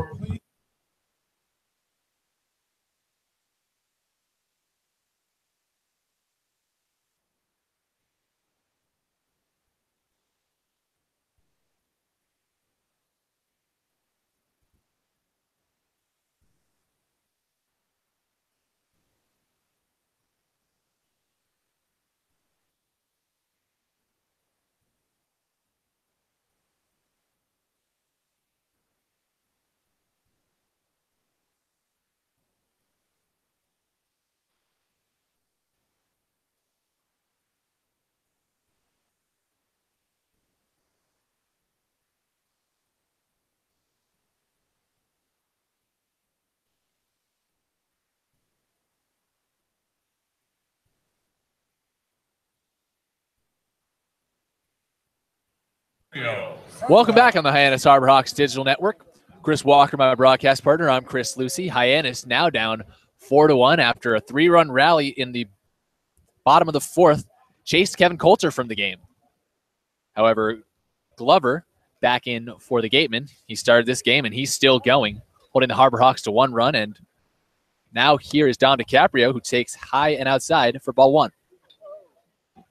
Let's see if DiCaprio can start a bit of a streak here. He's got the 2-game hit streak. Let's see if he get a hits in 3 straight at bats. And he takes ball 1 high and tight, standing in the right-handed batter's box against the lefty Glover. DiCaprio 1 for 1 on the day. His first hit streak of the season, as he did get his first hit in the latter half of the Chatham doubleheader. And now he takes strike 1 over the outside corner. Nice little breaking pitch, probably a slider from Glover, as it's been working pretty well for him, and he's been making quick work of the Harbor Hawks, save the 1 run. And the next pitch is blipped foul behind home. Good swing by DiCaprio. He's definitely, you can already see the confidence starting to grow in him. He's just getting better looks and better swings at the ball than he had been all season. Well, you have a fair amount of confidence coming in, too, when you bat over 350 in your college season in the CUSA, nonetheless. Oh, it's unbelievable. But then it certainly must go away when you're over 20. At least in some form it must go away, but he's 2 for his last 2. And now he squares up a 2-2. Lefty Glover kicks and fires.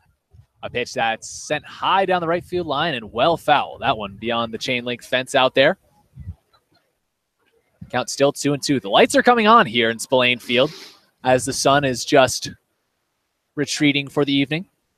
Hyannis down 4-1 against the Gatemen. Here's the 2-2. Called strike 3 on the outside corner. That slider again freezes up DiCaprio, and there's 1 away. Just a knee buckler right there, and DiCaprio definitely looked like he was waiting for something else, probably a fastball. Saw the drop in the pitch, didn't swing, and it just falls right over the middle. Just a great pitch from Glover. Backwards K for Glover's his first strikeout of the day, and the Georgia left-hander now squares up another SEC foe, and Jake Mangum, who is again at the right-hand side of the plate and fouls one back. Mangum 1 for 2 today. He has a single in the first inning and flew out to short in the third. The 0-1. Low and inside, count 1-1. And for Mangum, he's been one of those guys, Chris, that's come up and hit right away. While some others have struggled, he's way over 300. And he swings over the 1-1. Count now 1-2. You know, hitting 379 coming in today, 1 for 2. It's a higher average than that right now. He's just really been great for this team in the outfield, whether it be left or center. And here's the 1-2 to Mangum. High and outside. Ball 1. Ball 2. Mangum, no stranger to success in this league, as he was an all-star in 2016 for the Bourne Braves. The 2-2. Low and away. Loading the count at 3-2. Batted 300 in 140 at-bats. And the 3-2 is ball 4. He gets a free pass, and just like that, brings up Reese Hampton with a man on first base. And Hampton's 1 for 2 today and in the midst of a hot streak himself. Just the first walk allowed by Glover. And he's already 4 1/3 into his outing. Maybe his arm's starting to tire, but he's really been good. And I was just going to say again with Mangum, he started all the way in the 9 spot hitting, and he's worked himself at the top of the order just within a week. Takes the first pitch strike. And there's no 1 count now on Hampton. But Chris, Reese Hampton in his last 20 at-bats, 8 hits. 400. That's outstanding. Came into this game batting .420. And the 0-1 in the dirt. Brings the count to 1-1. Man on first base is Mangum. He walked. There's 1 away here in the top of the 5th. Hyannis down 4-1 after a big rally for the Gatemen in the bottom of the fourth. Glover to the set. But first, throw back to first. Not in time to get Mangum, who slides back in head first. No, Chris, I know we say this every game, but if Hampton continues to hit 420 or around 400, he's going to be in that all-star game right here at Spillane Field. I don't think there's any question. Goes. McIver throws down to second, tag applied, and they call him out. Jake Mangum sliding right into a tag, and just like that, there's 2 away. Well, that's what happens. It's what's been happening to this team a lot this season, where they got guys on base and they get caught stealing or they get doubled up, and now quickly there's 2 away just like that, and now Hampton's got to create something all over again. Jake Mangum caught stealing for the 3rd time this year, and Reese Hampton fouls off the 2-2. And I know Mangum can steal. You know, he's got the 1 stolen base so far this season. Excuse me. Why did I say 1? He has 5 stolen bases this season, but you said he's been caught 3 times. So 5 of 8. He'd certainly like to have a couple of those back. And the 2-2 to Hampton is in on the hands and looped foul down the first base line. And Sable slides in to try and make the play, but it just gets under his glove. Yeah, it's short out there. That was a great effort, though, by Sable to get even close to that ball and dive. Down the first base side of things today. I mean, there was a foul ball hit fairly deep into foul territory down the right field line earlier, and he was sprinting after it headlong, almost crashing into the fence to try and make a play. He didn't end up making the play, but still really just going all in today. And now Hampton back at the right-hand side of the plate. The lefty brushing off the sign. And here's the 2-2.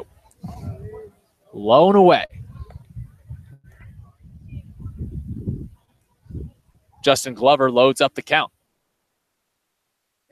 And Hampton stands in with 2 down. The payoff pitch. Hit off a home plate. That one, a chopper to Metz, who charges in, throws to first. And they get the speeding Hampton for the final out of the inning. So a strikeout and a walk turned stolen base makes a 1-2-3 inning with the 5-3 ground out for Reese Hampton. That brings us into the bottom of the 5th inning. Tristan Pompey, Will McIver, and Robbie Metz due up for the Gatemen, who lead 4-1 when we get back, and my good friend Chris Walker takes play-by-play.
Welcome back on the Harbor Hawks Digital alongside Chris Luke.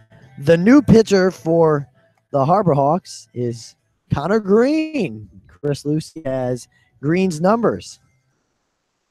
Well, Green out of Ole Miss coming into the Cape League season. Now he's pitched in 4 games, 4 2/3 innings to his name, and a sky-high 9.64 ERA off 5 earned runs, strikeouts. And for Nick Sandlin, well, he only got 1 out. He only had to get 1 out, but He did give up 2 hits, and he did have 1 strikeout. And the final line on Coulter is that he gave up, the only thing that changes is he gave up 3 runs instead of 4. Excuse me, 4 instead of 2, I should say, as the first pitch is fouled off.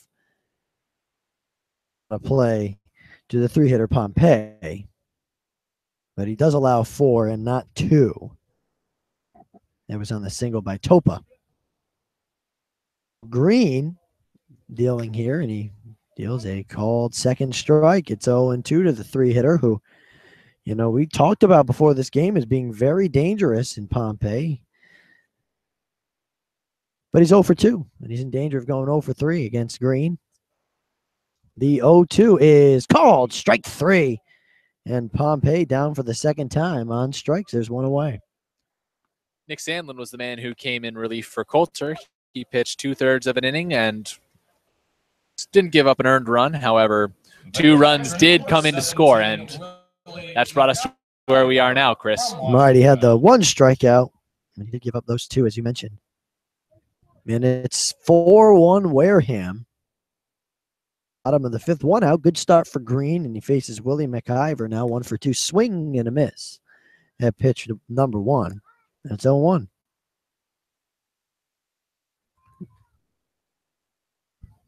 Fastball that he just used there. Get a lot of oomph behind it at 6'4", 230. Next pitch is just a bit low, and count evens back up at 1-1. And for Green, he needs a bounce back outing. His ERA is high in the high 9s, as you mentioned. Swung on a miss. It's 1-2. And McIver, who doubled last inning, is in danger of being strikeout victim number 2 of Green. Has the potential to be one of those reliable long relief guys for this team. He just needs to prove himself and settle in. And this is a great chance for him to go. The 1-2 is outside, 2-2. And at 6'4", 230 and spot up, honestly, is going to have a chance to be very successful just because they can probably get a lot behind their pitches. 90s fastball for sure. 93. 2-2 is grounded towards third. Coffey makes a play, throws on the first in time. Nice play by Coffey. He had to range to his left towards shortstop. There are 2 away. Good start for Green. Went in front of Hunter Stovall, who said a little something to make him laugh as Coffey came back. Coffey was on his way, which made that definitely the third baseman's ball. As Robbie Metz steps in here, 1-2 as well. Singleton scored last inning. With 2 away, deals a first pitch ball high, 1-0.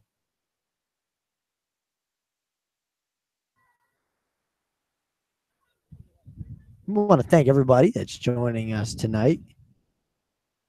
June 27th, 2017. This is filed off. We almost had another souvenir.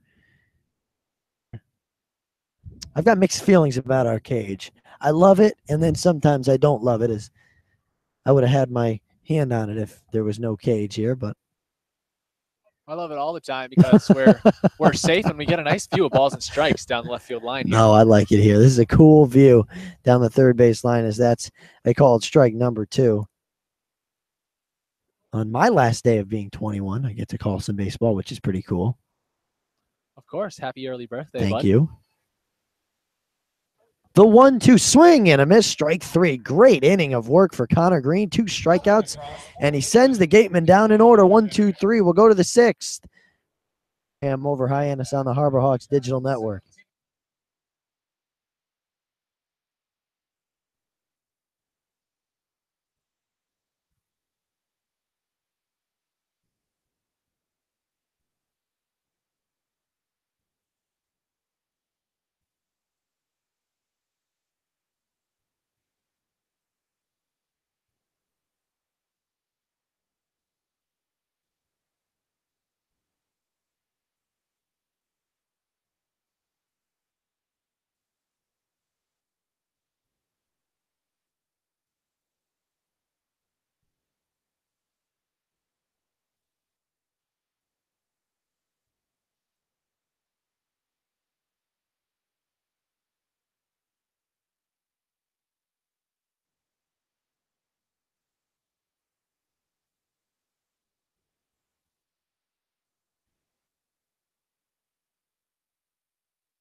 Back on the Harbor Hawks Digital Network, Chris Walker and Chris Lucy bringing it to you live from Spillane Field in Wareham, Massachusetts, just off the Cape.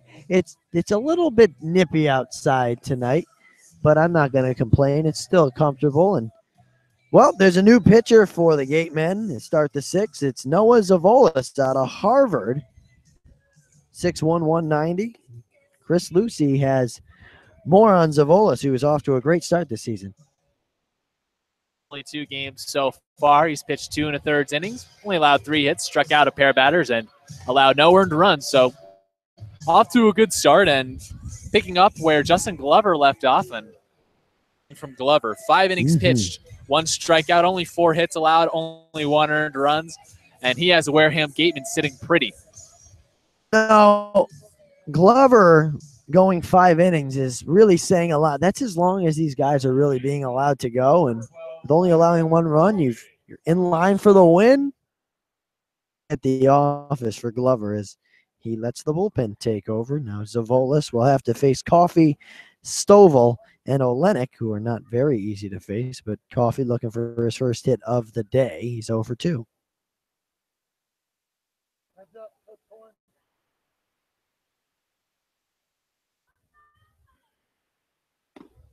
And you probably heard in our mics, heads up, Coach Korn. Coach Korn is right in the line of fire for a foul ball. If it were to come off the bat of Coffey, who took a ball 1-0. The dugout now, I wouldn't want to be standing there. This one fouled off over the school on the third base side and out of play. It's 1-1, Coffey. Again, 0 for 2 today. But hitting .360, Chris, on this season. Been fielding nicely down at third as well, so doing it well on both sides. The 1-1 is swung and a miss. It's 1-2, and Brendan Donovan is getting another day off just because that bat has not been working, and he was the everyday third baseman for the first week plus.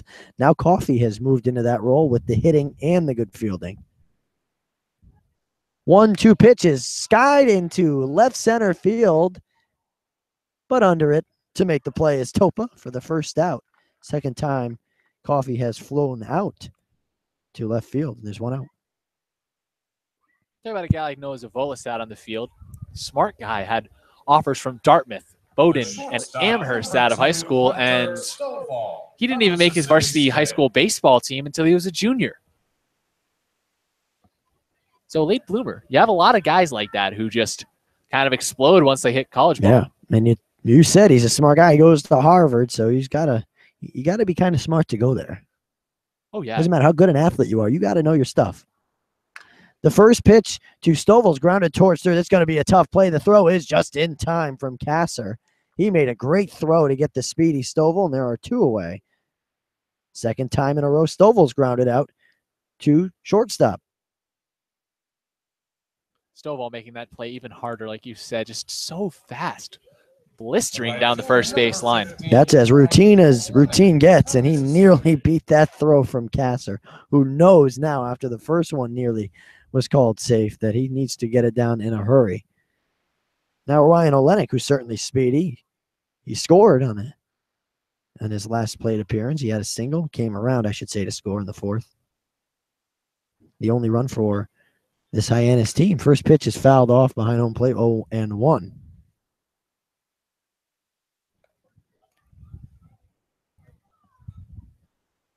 A single from Stallings. Good to see Stallings get that hit. Hopefully he can get another one. He raises his average. It's his 3rd hit of the season. I believe he's 188 now, if I remember from the last few innings when I checked. This one grounded foul towards the Harbor Hawks dugout. And it's 0-2 to the 5-hitter and right fielder for the day. Ryan Olenek giving Robert Newstrom the day off. Well, Newstrom, everybody needs a blow, but he really was on fire his last couple of games. 6 for 14, 9 RBIs, 2 home runs in his last 14 at bats. Really impressive. Man, 375 on the season for Newstrom, and you got to love it. He's not doing anything quietly anymore. Everybody knows who he is now in this league, and us and the coaching staff. He gets a well-deserved 2 days off. Here is the 0-2 to Olenek. He fouls it off first base side out of play. And again, he gives Robinson the day off. A full day off for Robinson and Newstrom. They've both been hitting so well and playing well. They deserve it, I think.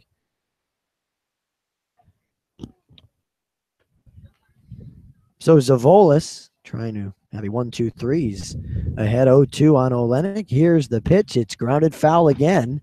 Right back towards the Harbor Hawks dugout.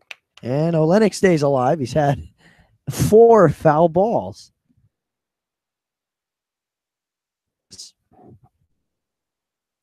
Certainly can't say he didn't try if he gets an out. Definitely not. And only 2 strikeouts in the season coming into this game. So he's not an easy out any way you spin it. 0-2 is in the dirt, 1-2. He's got such great vision. And as we mentioned, he stands close to the plate. So he's going to get hit. That's why he's got the elbow guard on. But he's got great plate vision for being so tall. 1-2 count from Zavolis. And here's the pitch. It's hit out right at the shortstop, Kasser, who makes another nice play for the final out of the 6th. 1, 2, 3 go the Harbor Hawks. We head to the bottom half of the 6th. It's still 4-1 Wareham over the Harbor Hawks on the Harbor Hawks Digital Network.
Rascal Flats playing here at Spillane Field. They got my favorite song going, Summer Nights. Love that song. I love baseball too. We got a good baseball game. It's 4-1 Wareham over Hyannis. It's been a pretty close game except for the 1 inning in the 4th where Wareham scored 3 to retake their lead after Hyannis tied it. Connor Green back out for his 2nd inning. He pitched a clean 5th. Going to face Bonfield, Sable, and Topa in the bottom inning, and the first pitch was high to Bonfield, but he had 2 strikeouts back in the 5th. Yeah, Connor Green looking about as sharp as we've seen him all year. That's a called strike number 1. Absolutely, Chris. His ERA, as we mentioned, was getting up towards 10, and that inning certainly lowered the ERA. He'd like to keep it there and keep Hyannis only down by 3 within striking distance with still a lot of game left. Pitch is outside for a ball, 2-1. Yeah, and again, just spotting up well, finally hitting the spots, not being errant with his control, and just getting the job done. You really don't have to try too hard when you're 6'4". This grounder towards the middle. Oh, great play by Stovall. He throws on to first plenty of time. What a play by Stovall. He had to dive and then reach that glove up about a foot in the air to scoop the ball off the gravel, get up, make a brilliant throw. Just a great play in general and in total by Stovall. He makes it look easy, Chris. And he did make it look easy on top of all of that. What a play. It's just his demeanor, honestly. He has a very reserved, laid-back demeanor. Doesn't say too much, but lets his game do the talking. Here's Sable. He fouls one off third base side out of play, 0-1, and he makes the play look easy, as you mentioned. He uses as few movements as possible to get to the ball. He just makes it so smooth. And the transition, it's good stuff to get Bonfield, who was 1 for 2. And now an 0-1 count to Sable. The pitch is high and up and away, I should say. It's now 1-1. And Sable's 0-for-2 today. Hitting from the left side against the righty Green. Pitch is in the dirt, and it's 2-1. Again, the dirt really being only there around home plate. And then on the pitcher's mound, otherwise it's gravel. Certainly an interesting look if you've never seen it before. The 2-1 is, oh, it must have missed just low for a ball, and now it's 3-1. But if you've never seen a gravel field, which I hadn't live up until the last time we were here, you're going to look at it and say, wait, where am I? You're not in Japan. No. You're in Wareham, Massachusetts. 3-1's inside for a ball, and that's a walk to Sable. So he gets on for the first time today. It brings up John Topa, who's 1-for-1. With a run scored, he walked back in the third and scored and singled in the fourth. Topa goes to Yukon, as you hear on the loudspeaker. Connecticut, which is closer to our homes than we are now. But about as close to here as to our houses. Probably. First pitch is outside for a ball, 1-0. Storrs, Connecticut is not in the western part where we're from at all. It's pretty central, almost eastern. Connecticut and up a little bit north from Mystic or Groton or where you'd think a place would be. That's called strike one, and it's 1-1. The wind has kind of calmed down. The flags aren't blowing anymore. Warmer the past few innings. To me, I'm weird though. Stallings doesn't even apply a tag, and they just check on the runner. But it's certainly staying nice. It's not too cold here. In the summer, they tell me it will get warmer. It's been pretty evenly mid-70s when it's nice out. Runner goes. The pitch is grounded. Oh, it's going to be a tough play. Nobody's going to get to it. Nowhere to go as the ball just died out on the grass down the third base line. It's an infield hit for Topa, and there are 2 on with 1 out. That's about as bad for Topa, but well-placed ball. Coffee just trying to see if that one would kick foul, but the grass is pretty high, very well elevated actually above the foul line down the third base line, so was just able to kill the ball, and Coffee really couldn't do anything about that. So good that he just shot right up, looked back at the runner at second base, because honestly, you cut your losses with a play like that. And Chris, as we've mentioned last time we were in Wareham here, the grass is the foul line. If it's on the gravel down the third or first base line, it's a foul ball, which is very uncharacteristic of baseball fields. Fouled off the school building here very hard and goes back to Coffee at third base. And it's 0-1 on Tanner Dodson, who's 1-for-1. He had a sac bunt and a single. Nice crowd in Wareham tonight. Certainly bigger than the first game we were here for when the weather wasn't good that game. It's much better weather than our first time here. It's not foggy at least. No, definitely a much nicer atmosphere that'll make people want to come out on a Tuesday night and support the Gatemen, which are really a pillar of the Wareham community. The 0-1 is right in there for a called strike too. And Chris, what I've noticed around the league, and I know you have too, is everybody is really attached to their team. A lot of community feelings throughout this league. Yeah, it's a very, very just like central part of the Cape Cod experience. A lot of people know the Cape Cod League that have been out to Cape Cod. This one fouled off the school again and bounces to Coffee at third. That's the second time this at bat. It's still 0-2. And I think the biggest testament to the fact that this league is just so big and so well known is people hear about this league before they hear about Cape Cod. Oh, absolutely. Then they come out to Cape Cod and watch games. In fact, I was sitting next to a couple of people, a father and a son at the Red Sox game yesterday, and they go to Brewster all the time to watch Whitecaps games. And then I told them what I did, And they were like, oh, that's great. You know, they know about the league. It's everybody from around here especially knows about this league. That one's outside and it's a ball and 2 strikes. But everybody I tell, it's amazing the difference when you go from one league to the Cape. I tell people, and I'm sure you do, oh, I'm broadcasting out on the Cape. Oh, really? Oh, I go there all the time. Or, oh, that's a great league. It's really cool. The 1-2 is hit weakly. It's going to be just fair. They throw to first, and it's just in time. What a throw by Green. Oh, to get Dodson right down the line. And there's that fair foul line being weird. It stays on the grass just fair. And boy, did Green have to throw behind Dodson or what to get him for the second out of the inning. Huge out. Yeah, that was just a very, very tough play. And Green had to take authority there. DiCaprio wanted to come out and make the play, but Green cutting him off and just using all of that 230 pounds behind his arm to roast that one down to Stallings at first. Brings up the top of the order for Wareham. It's Jaron Duran. Duran is 2 for 3. 2 stolen bases as well, both of them in the first inning. Takes a ball high here. He also struck out in the 4th swinging. But having a great game either way. Drove in the first run for the Gatemen with that RBI single in the bottom of the 3rd.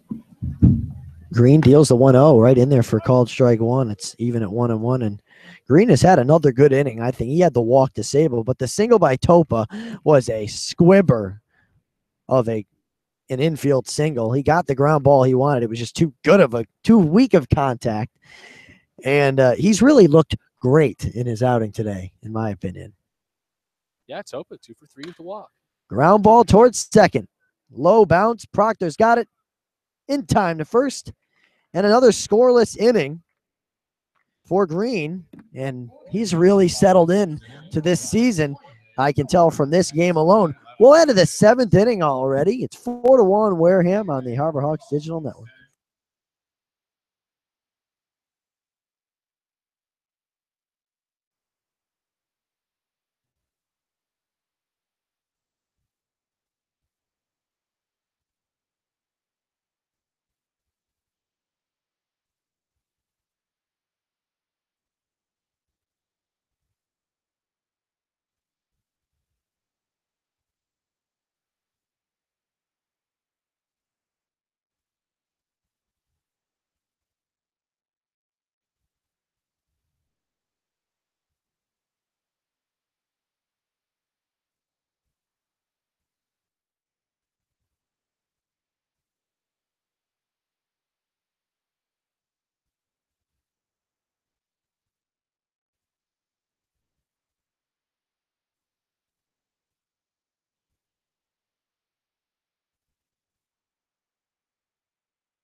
We're back on the Harbor Hawks Digital Network. Chris Walker and Chris Lucy. Harbor Hawks come to bat in the top of the 7th, down 4-1. Gatemen. Andy Shadid is in the game for Wareham. I'll get you where he's playing in just a moment. I didn't hear the PA announcer when he said it, but he is in the game.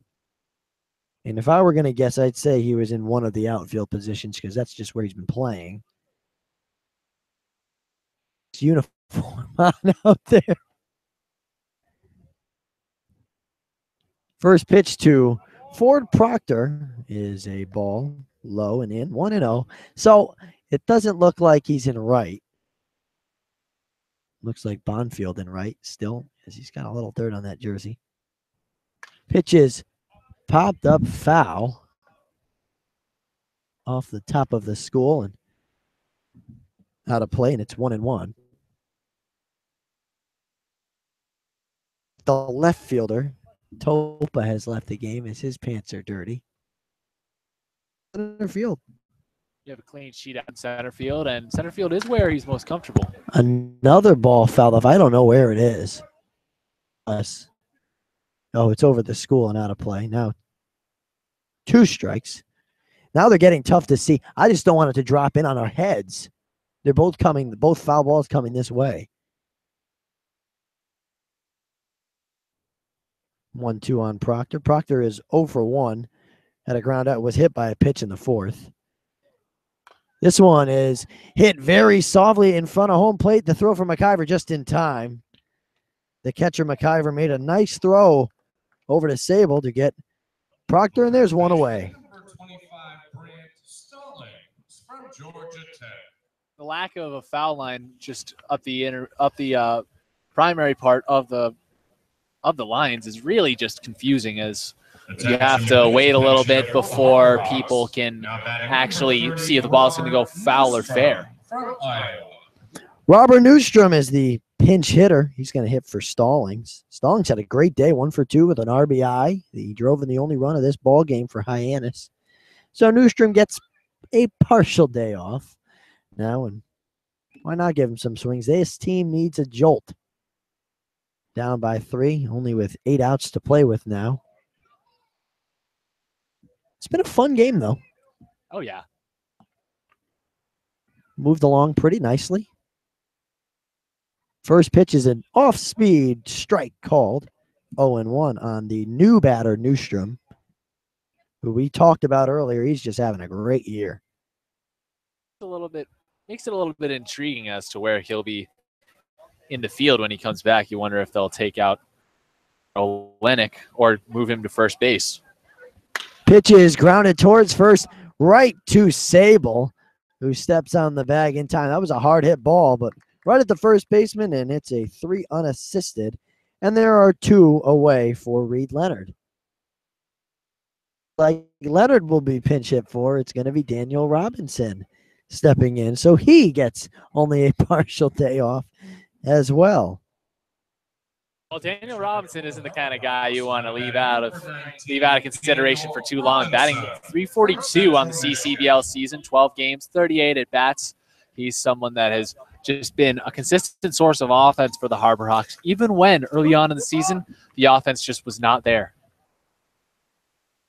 He was one, again, like you said, Chris, him and Hampton, even when this team was losing games in the beginning of the season, not the 4-game losing streak, before that, these 2 were getting all the hits. And here's Robinson with 2 down. Fouls the first pitch straight back off the fence behind home plate, and it's 0-1. So Zavolis is out there for another inning of work. He had a 1-2-3 in the 6th, and he's 1 out away from a 1-2-3 here in the 7th.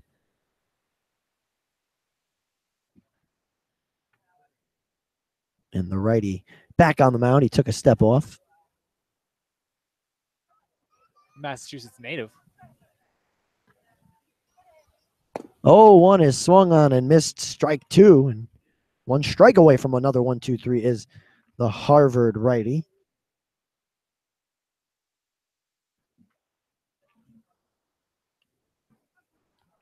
Helping to contribute to this 3.68 overall ERA for this Wareham team, which is a great ERA as a team.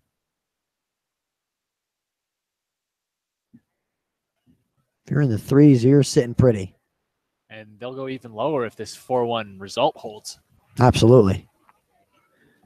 This one is popped up into shallow left. Who's going to get it? It's going to be the third baseman, Metz. What a play by Metz. He had to range straight back at third to go into shallow left field to make the nice catch. And that'll send us to the 7th inning stretch and then the bottom of the 7th. It's 4-1 Wareham over Hyannis on the Harbor Hawks Digital Network.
Well, we're back for the bottom of the 7th after that fun 7th inning stretch to take me out to the ball game. And Connor Green is back out for his 3rd inning of work, and why not? He's had a great 2 innings, and he's giving this team length. The first pitch to Kasser is grounded right to Proctor at second. He makes the play on the first in time. 1 pitch, 1 out. Green is doing an excellent job. Yep, and there's some defensive alignment changes as well. Robert Newstrom was a pinch hitter in the last inning. He's moved out to right field and chased out of the game by that pinch hitting switch. Linick has moved down to first. Over the school out of play by Pompey. That makes sense. Familiar, and you could move Olenek wherever you want. Gaston making the right moves. Green still in the game. He's got an 0-1 count right now to Pompey. Now it's 1-1 as the pitch missed low. Pompey 0 for 3, including 2 strikeouts, 1 swinging and 1 looking, and a ground out as well. He's been silenced by this pitching staff and swings through one there. He was trying to make it 5-1, and it's 1-2. Well, he has the power to do it. 2 home runs already in the season, and he's only been around for about a week. The 1-2 from Green is fouled. Ooh, straight off the Pompey. We'll do it again, 1-2. Pompey around less than a week. His contract was only activated on the 23rd. Days he's been here, and you see already 2 home runs in 4 days. That just tells you how good a hitter he really is. 2 from Kentucky, and just getting right to work. He's played in 4 games in 4 days. Yeah, he stays hot. A ball player through and through. His brother, again, a major leaguer. Just misses outside for a ball 2-2. Pompey has talked about with his brother just blazing the trail for him, making the majors out of Canada. Grounded towards the line in first, and it's foul. Dalton Pompey ahead of him, just blazing the path to the majors for him. So, scouts have a bit of a better look Pompey before he makes his turn, but that is actually made it to the CCBL. Well, it is cool having a sibling to kind of show you the ropes all the way through. Swing and a miss, strike 3. And it's the hat trick for Pompey as he strikes out for the 3rd time and dealing the 2nd time against Green. Green has 3 strikeouts in 2 2/3 innings and driver now. But I just wanted to get back real quick to having the brother in the majors.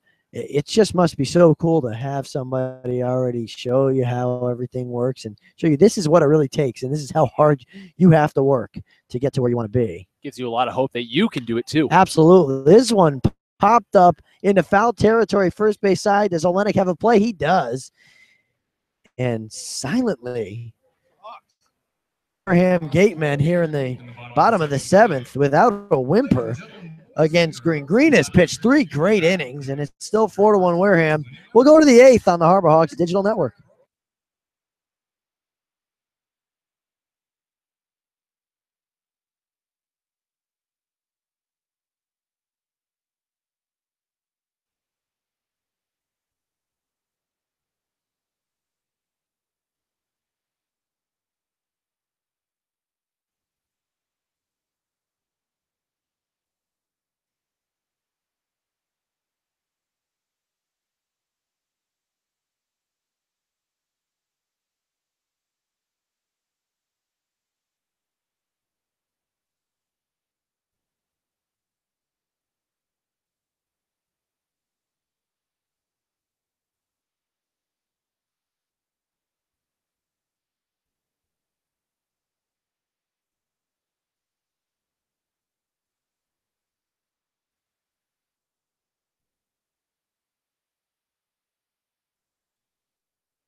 We're back on the Harbor Hawks Digital Network. We're getting ready for the top half of the 8th inning where DiCaprio, Mangum, and Hampton will come to the plate. It's 4-1 4-1 Wareham. And Chris Lucy there for his third inning. The pitching in relief has been phenomenal for both teams. Exactly. You think off the off day for the Harbor Hawks, they try to maybe splurge a little bit, get some more arms out there, but down by 3 runs, they've just gone back to Connor Green, who's been tried and true, and just sticking with Zavolis, the Massachusetts native, you know, out of Acton Boxborough High School, played some high school ball on this very field, and he feels right at home. He's made quick work of the Harbor Hawks, and now he's back out for inning number 3. Dom DiCaprio is 1 for 2 today, single and a strikeout. Will face Zavolis today.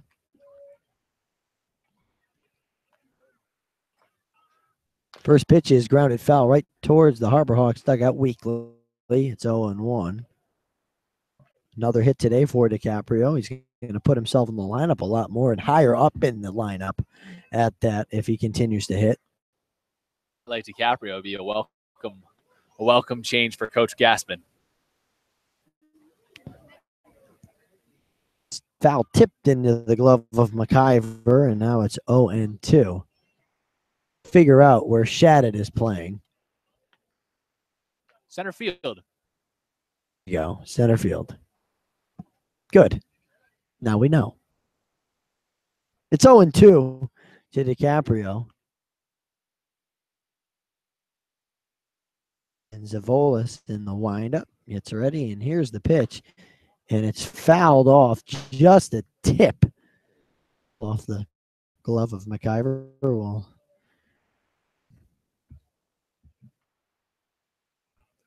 DiCaprio does have to watch himself here at the Otsu Counties. Struck out 7 times coming into this game, make it 8 with the K backwards in the 5th. A great stat with only 22 at bats coming into the game, make that 24, now 25 here. Pitch high, 1-2. Right, he has struck out a lot and the hits haven't been there, but he's starting to get going. He has a hit in 2 straight games, which is certainly good. Had a nice single back in the 3rd inning of this one. And that one is fireworks in the distance in Wareham. It's getting to be 7 days away from the 4th of July. Hawks will be at YD. Oh, I always thought that was because it was my birthday. Darn. I'm just kidding. Called strike 3 and DiCaprio down looking again for the 2nd time. He's 1 for 3 on the day. It brings up Jake Mangum.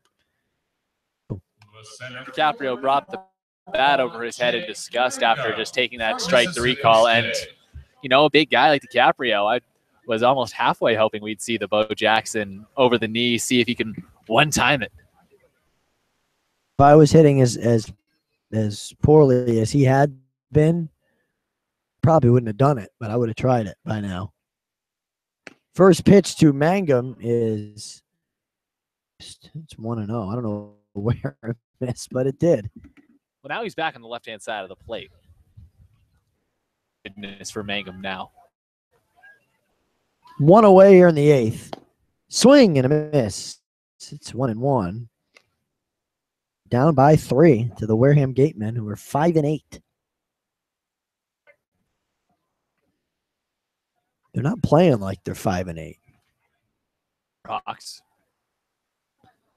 There's a ground ball foul, 3rd base side, and it's 1-2. No, they're playing. They took a lead back in the 4th, and they've held it till now.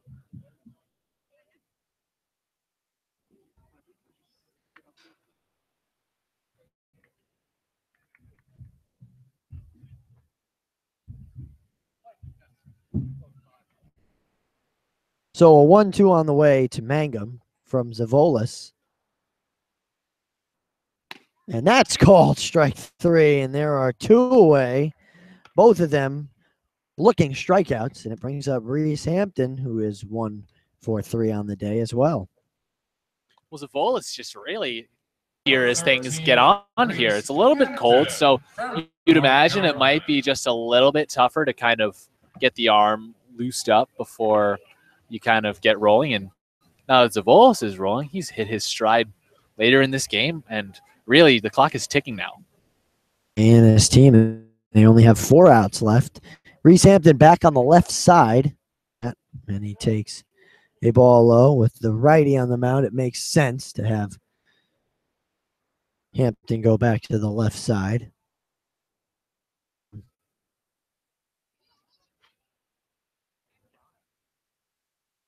Deals 1-0. It's in the dirt again. It's 2-0 with a single in the first. Fielder's choice, and then ground out to third. But he's ahead 2-0 here. Trying to get this team back into the game. The 2-0 is right in there for a called strike 1.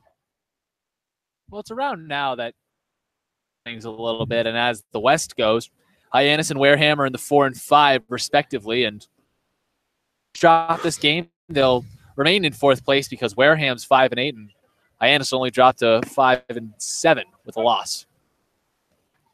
Called strike 2.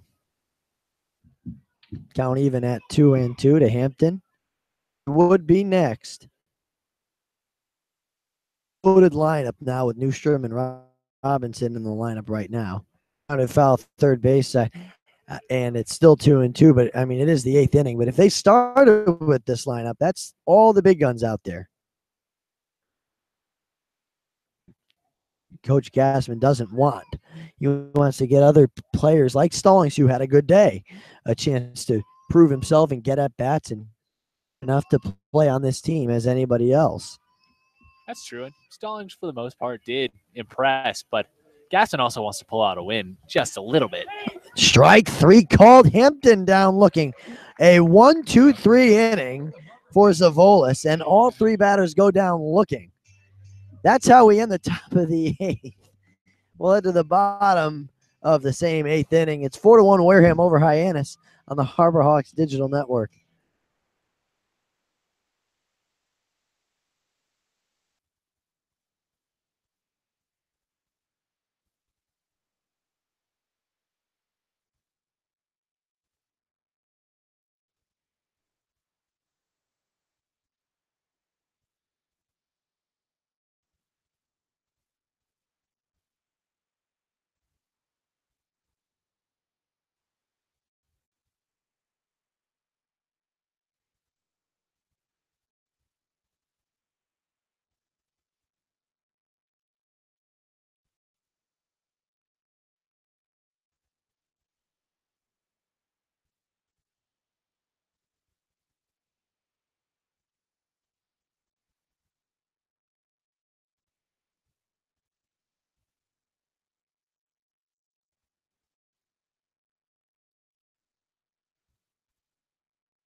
We're back in the Harbor Hawks Digital Network. The new pitcher for the Harbor Hawks is Tristan Barlow. Barlow out of Mississippi State, sporting that 12 ERA. Chris Lucy has a little bit more on the lefty. Yep, well, Barlow's pitched 3 innings this season here in the CCBL. Hasn't completely covered himself in glory, you know. ERA of 12 happens when you walk 5 in that time, only strike out 4 and allow 4 earned runs to cross the plate, several of those on walks. But coming in at 6'1 and 205, a lefty as well. It's going to be a little bit of a changeup. You know, I'll tell you something, Chris. It was only in 1/3 of an inning that all those runs scored. In the next 2 2/3 innings were scoreless for Barlow in his last outing. So certainly something to build off of as he lowered the ERA from 108 to 12, which is a massive drop, but 12 is still way too high. And he'll look to lower that against Mets, Bonfield, and Sable. The final line on Connor Green was an excellent one. It's just a sparkling one. 3 innings, 1 hit, no runs, and a walk. 3 strikeouts to be exact. The first pitch from Barlow is a 59-footer. Home plate, and it's 1-0. So Robbie Metz was second team All Atlantic 10 Conference this year, batted .336 at George Washington. As the fireworks continue to sound here near Cape Cod in Wareham. Smells like hamburgers too. It smells good. It smells like a summer night. The 1-0 is an off-speed called strike one, and the count is 1-1. It's cold, a bit unseasonable. Yeah, it's a little bit cool for late June. 1-1 is outside tune when the players will take it, though. Played very comfortable for baseball playing. Better than the last time the Harbor Hawks were here, where they, albeit they won 6-2, but the fog was swirling out in the outfield in a very strange weather pattern. Grounded foul, and it's 2-2. And you couldn't even see the center and right fielder half the time. It was very hard to see anything. And to our right for the Wareham broadcast was picking up fog just on the batters. Foggy here, and that was probably the worst of the weather, worst of the foggy days. It was misting. Everything was sticky here. 2-2 is a check swing. Did he go? No. I've heard of the ghosts of Yankee Stadium and Fenway Park coming out, but looked like we had the ghosts of Spillane Field hovering just about everywhere you could on that night. Mm-hmm. Full count to Metz, and Barlow deals, fouled off. Stop, and the count remains full. Still a healthy crowd here. You want to see that win. This is the same score the Red Sox won by last night, if you're wondering. All the ball players, and everyone, almost everyone I knew was at that game. Very well attended affair. Full count. The pitch is inside, ball 4. That's walk number 6 for Barlow, and there's a leadoff walk. The bottom half of the 8th, and we know what happens with leadoff walks. We've experienced it in this ball game. The only leadoff walk of the game belongs to Wareham, and they scored on that leadoff walk. As Shatted will come in. Apparently, he was playing right field for the game. This one is hit out into left field. Going to get down for a hit. Hampton cuts it off.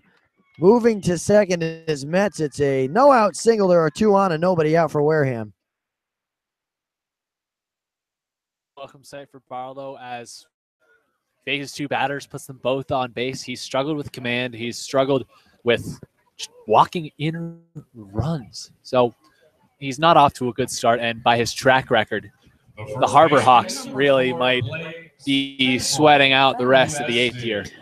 Oh, now let's see. They do have a lefty. That's 27 in their bullpen. That's Ricky Constant. Bullpen, should things get out of hand. For Blake Sable, who comes to the plate, the walk. This one's bunted, foul behind home plate. It's 0-1. Interesting move of bunt when you have a guy like Barlow who struggles with command. He's probably well known for it at this point with his struggles. You square around for a bunt, you give up an out, and in that case, a strike. And now, if he popped it up anywhere. You think you would just take until you get in trouble. So it's an 0-1 bunt shown. It's laid down the first baseline. Getting to it was Olenek. The throw to first is just in time. Covering was Proctor. Well done by that infield. It goes, well, you won't see this every day. It goes 3-4 on the fielder's choice. The runners do move up. It's second and third and 1 out for John Topa, who has had a great day. 2 for 2 and a walk. Run scored as well. Barlow is in some trouble with 1 away. You can't afford to be down more than 3. The only offense came in the 4th for the Hyannis Harbor Hawks, and it's only been 1 run. Nice job by Proctor on that play, though, to cover. Topa is a called strike 1.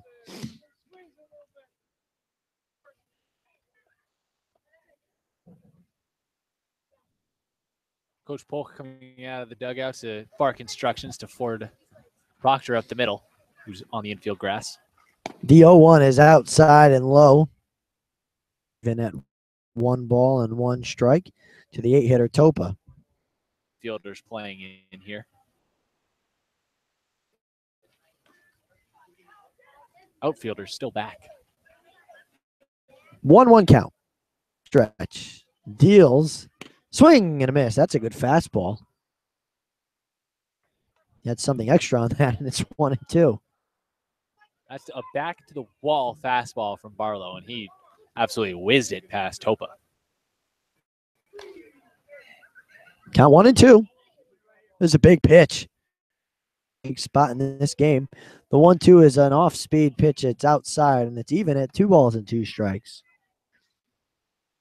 The infield crashed in on that play. They are playing in almost on the grass. They don't want to run the score. They know that they need to keep it at 4-1.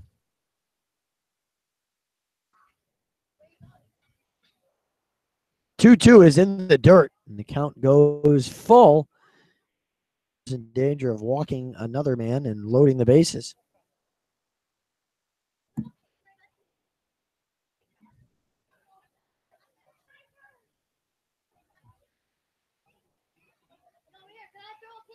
Full count. Barlow in the stretch. Dealing to Topa here, the righty. Full count, the pitch, swing and a miss, strike 3. And Barlow gets a big out. His first strikeout of his outing. And it brings up Tanner Dodson, now with 2 away and 2 on. Much needed out. It really was, because you just have runners on second and third. If you load the bases with only 1 out, a guy like Tanner Dodson up who's already singled in a run today himself, you're not setting yourself up for any chance of success in the top of the 9th, where you have to just give it your all on the offensive side to try and make this a game again. So Dodson digs in. He takes 1 low here, and it's 1-0. And for Barlow, he needs to lower that ERA if he wants to stay on this team. And he's not going to do it by walking the leadoff man, but he can certainly make up for that if he gets an out here. 1-0 pitch from Barlow is well inside, now 2-0.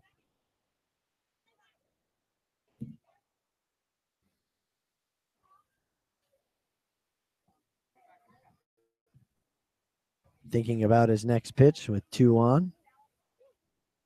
Metz on third, Shattuck on second. Oh, his line, base hit in the left. That's going to score 1 and maybe 2. It will be a throw to the plate, and out at the plate is Shattuck. What a throw from Hampton in left field to save at least 1 run.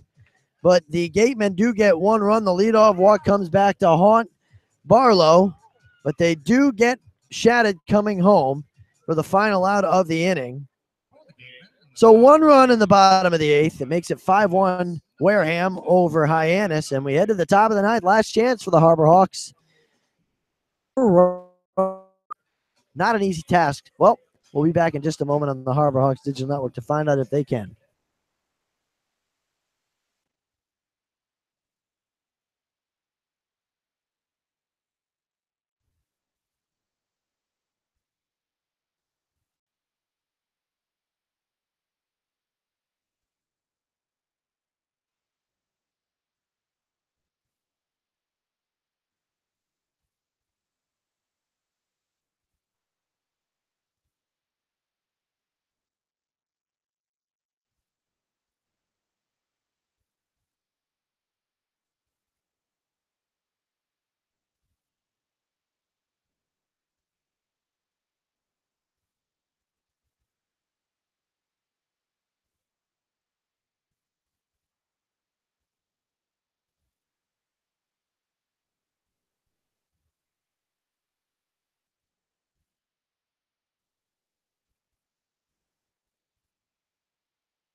The new pitcher, and trying to close this one out, it's not a safe situation, but trying to close it out, is the righty Franklin German.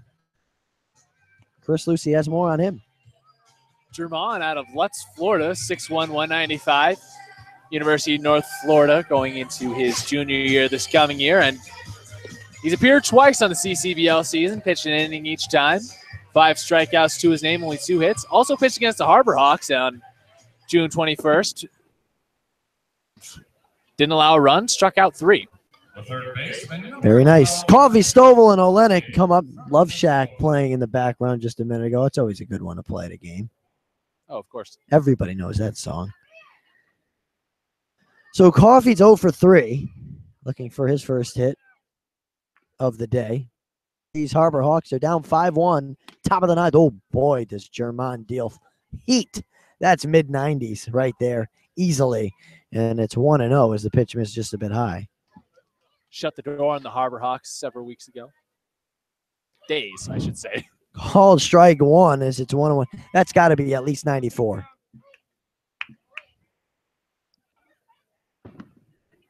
As the fireworks continue. 1-1 pitch is fouled off towards the Wareham dugout. Now 1-2 to Coffey.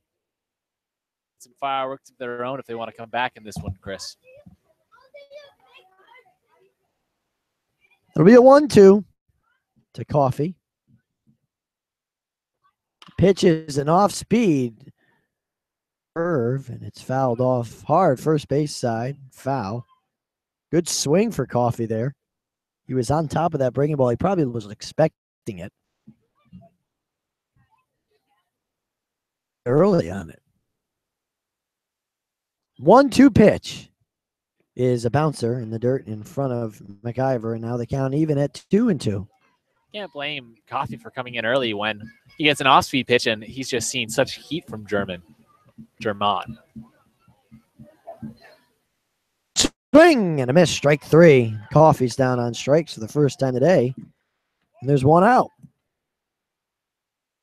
And Germán has a lot of life on his ball today. He hasn't pitched in 6 days. So on ample rest, he only pitched an inning in that appearance against Hyannis. Obviously brought on to deal with the Harbor Hawks again due to past experience, and off to a good start, of course. So here's Stovall. Swings and misses at an off-speed pitch, 0-1. Looked like the slider. Good pitch. And it's 0-1. 2 outs left for these Harbor Hawks. They're down 5-1 to the Wareham Gatemen. Bunt shown, but pulled back in time. It's 1-1. That was the only way Stovall was going there, was to try to get a bunt single. Not a bad idea to catch the infield sleeping. He's got the speed. Pitch is fouled off behind home plate, out of play, and it's 1-2. Always good to have speed in your back pocket when you're at a 0 for 2 on the day. Late in the game, you can catch someone sleeping and just eke out that hit.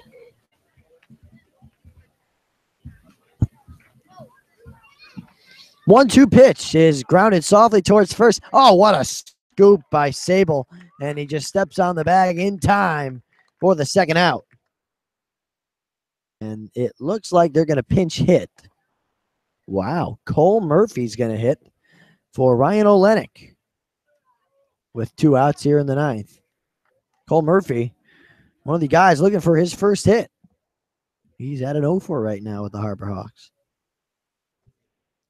Well, he'll make Coach Gaspin look like a genius if he can come up and get it right now, because Murphy only 3 at-bats on the CCBL season. Came out to the Cape to get at-bats after not really having much exposure at Cincinnati this year and not really getting much exposure here either. So lose for him right now. He really needs to step up and show his worth so he can start to make a bit of a name for himself. Yeah, exactly. And Coach Gaspin just told somebody else, if he gets on, I want you to hit. I wonder if that you is Connor Stevens, who's only had 1 at-bat this season, and the count is now 0-1. To Murphy, now it's 1-1 as that one misses low. Only adding to the intrigue is the fact that Brendan Donovan has just poked his head out of the dugout. Maybe it is Donovan. I was just thinking perhaps. This one's grounded softly down the first baseline. Underhand flip to first. The game is over. A 1-2-3 inning for Wareham, and down go the Harbor Hawks in order for the 5th straight inning, and that's how they end the game with the last 15 batters retired. Imagine that, Chris. And the final score is 5-1 Wareham. Wareham moves to 6-8, and the Harbor Hawks move to 5-7-1. It's a disappointing game. It really is, because you come in off a 2-game win streak, artificial, I guess, because it was just a sweep of a doubleheader against Chatham, but still you're able to get a lot of runs across the plate. I mean, in the last 4 games leading up to this one, the Harbor Hawks had scored 29 runs, and then they're held to only 1 against the Gatemen, a team that they'd beaten 6-2, a team that they'd beaten 3-0, and really is a deflating loss for Hyannis, as it looked like they finally had a bit of momentum going, and now the bats have just ground to a halt, and the pitching coming up short today as well. It's definitely frustrating to watch. We'll be back to recap the rest on the Harbor Hawks Digital Network. Don't go anywhere.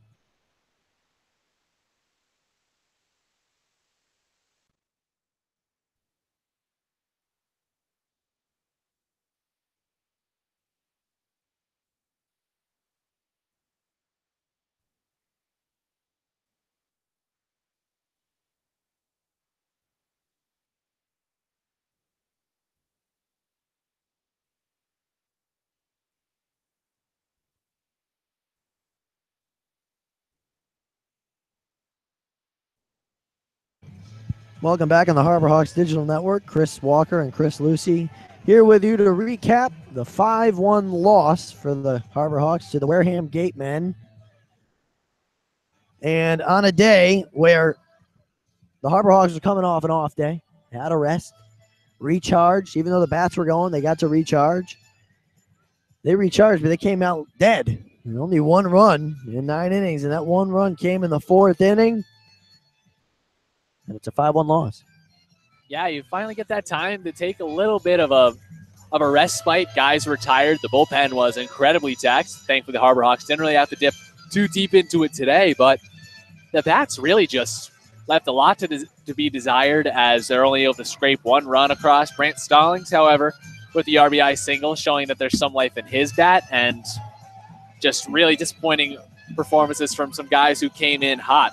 Jake Mangum only able to get 1 hit and 3 at-bats, and that's not necessarily bad. No. It's a good line, but just the way he'd been hitting the ball coming into this, 5 for 15 with 3 stolen bases. He was also thrown out, stealing in the 5th to end a rally there, and just really was a disappointing day in a lot of ways for this Harbor Hawks team on the offensive side, and obviously showing in the scorebook a 5-1 loss. And Hampton only 1 for 4, which, yeah, he had a hit, but he's used to being 6 of 8 in one day, as he was on Sunday's doubleheader. Well, I think the big thing, and this is exactly what we saw the opposite happen on Sunday, was the starting pitching was great. Weiss was great for the Harbor Hawks going those 3 innings. And, you know, that was in game 2, of course, and Brattel in game 1 went 5 and only gave up the 1 run. 3.1 for Coulter today, 3 1/3, gave up 4 runs. That's a huge difference. He struggled again. He did, yeah. And Nick Sandlin didn't look sharp either, as he came in and pitched the final 2/3 of the 4th inning, kind of allowed those 2 extra runs to be tacked on to Coulter's record, and just did not look like the stopper of the year watch list guy that was pitching at Southern Missouri earlier this year. And it didn't set up well for Connor Green, who, despite the lackluster pitching performances before him, was actually able to settle in and turn in his best performance of the season with 3 solid innings pitched, 3 Ks, only 1 walk, no earned runs. He'll lower that ERA for sure, which was getting close to 10. He didn't pitch like tonight. 3 beautiful innings, including 2 1-2-3s and 3 strikeouts to go with it. He looked excellent. I mean, hitting-wise, there really wasn't much to be happy about unless your name is Brant Stallings, who went 1 for 2. I mean, really not much going on other than that, Chris. No, nothing at all. I mean, the RBI single for Stallings was definitely a step forward, because you have a guy who's a big dude. He can get a lot of power behind that bat, and with a park like McKean Park that you're hitting in, it's not necessarily the deepest park, only 318 out to right field. If you can put any kind of wood on the ball with size and strength like that of Brant Stallings, you can be a home run threat almost every time you come to the plate. That's right. And you know what? Well, 5-1 the final here. Tomorrow, you'll hear Chris Lucy on the call. Tomorrow's my birthday. We'll be in Bourne tomorrow. And that should be a fun game back in Bourne. Get to see Justin Galanti call a game out there too. And hopefully the Harbor Hawks can pull together a win and get back on the winning track and win 3 out of 4. That's what you just got to look at it as. Chance to win 3 out of 4 and get closer to 500. That's been the problem, Chris, is getting back to 500. There's just been a roadblock there. Yeah, and, 8 out of 10 teams do make the playoffs in the Cape Cod Collegiate League, but you can't allow yourself to get buried early in the season. That's just common knowledge in this league is standings don't necessarily matter early on, but once you kind of get in a hole early is when your back's against the wall, and then you start to play like it when you come to the middle of the summer and summer ball isn't quite as much fun when you're taking losses every night. And of course, guys out here like to have fun. Ryan Olenek rocking the Domingo Ayala style mustache, of course, of YouTuber fame. And it's a team that's starting to come together a little bit more on the personal side. Guys having fun in the dugout today. We could hear plenty of jawing and laughter going on below us as we are stationed right above their dugout. But definitely just a time of the season right now where you want to at least tread water, stay around 500, and then as the summer goes on and you really find out what kind of team you have as the pitching levels out, as the bats find the groove that they're going to be in as the season goes on, that's really when things are a little uneven, you want to just tread water, stay around 500, and make sure you don't get too down. And if they remain in the bottom 2 of the Western Division, it could get a little dicey come playoff time when the Gatemen and these very Hyannis Harbor Hawks are fighting for one of the last playoff spots in the league if it comes to that. You want to be fighting for the top spot in the league, not the bottom spot. And, well, we'll see how they do tomorrow. We'll be back home Thursday. That should be fun. Well, hopefully the Harbor Hawks can get a win tomorrow and get back closer to 500. But for Chris Lucy, I'm Chris Walker. Thank you so much for joining us today on our broadcast. Once again, 5-1 the final. Wareham over Hyannis. Have a good night, everybody.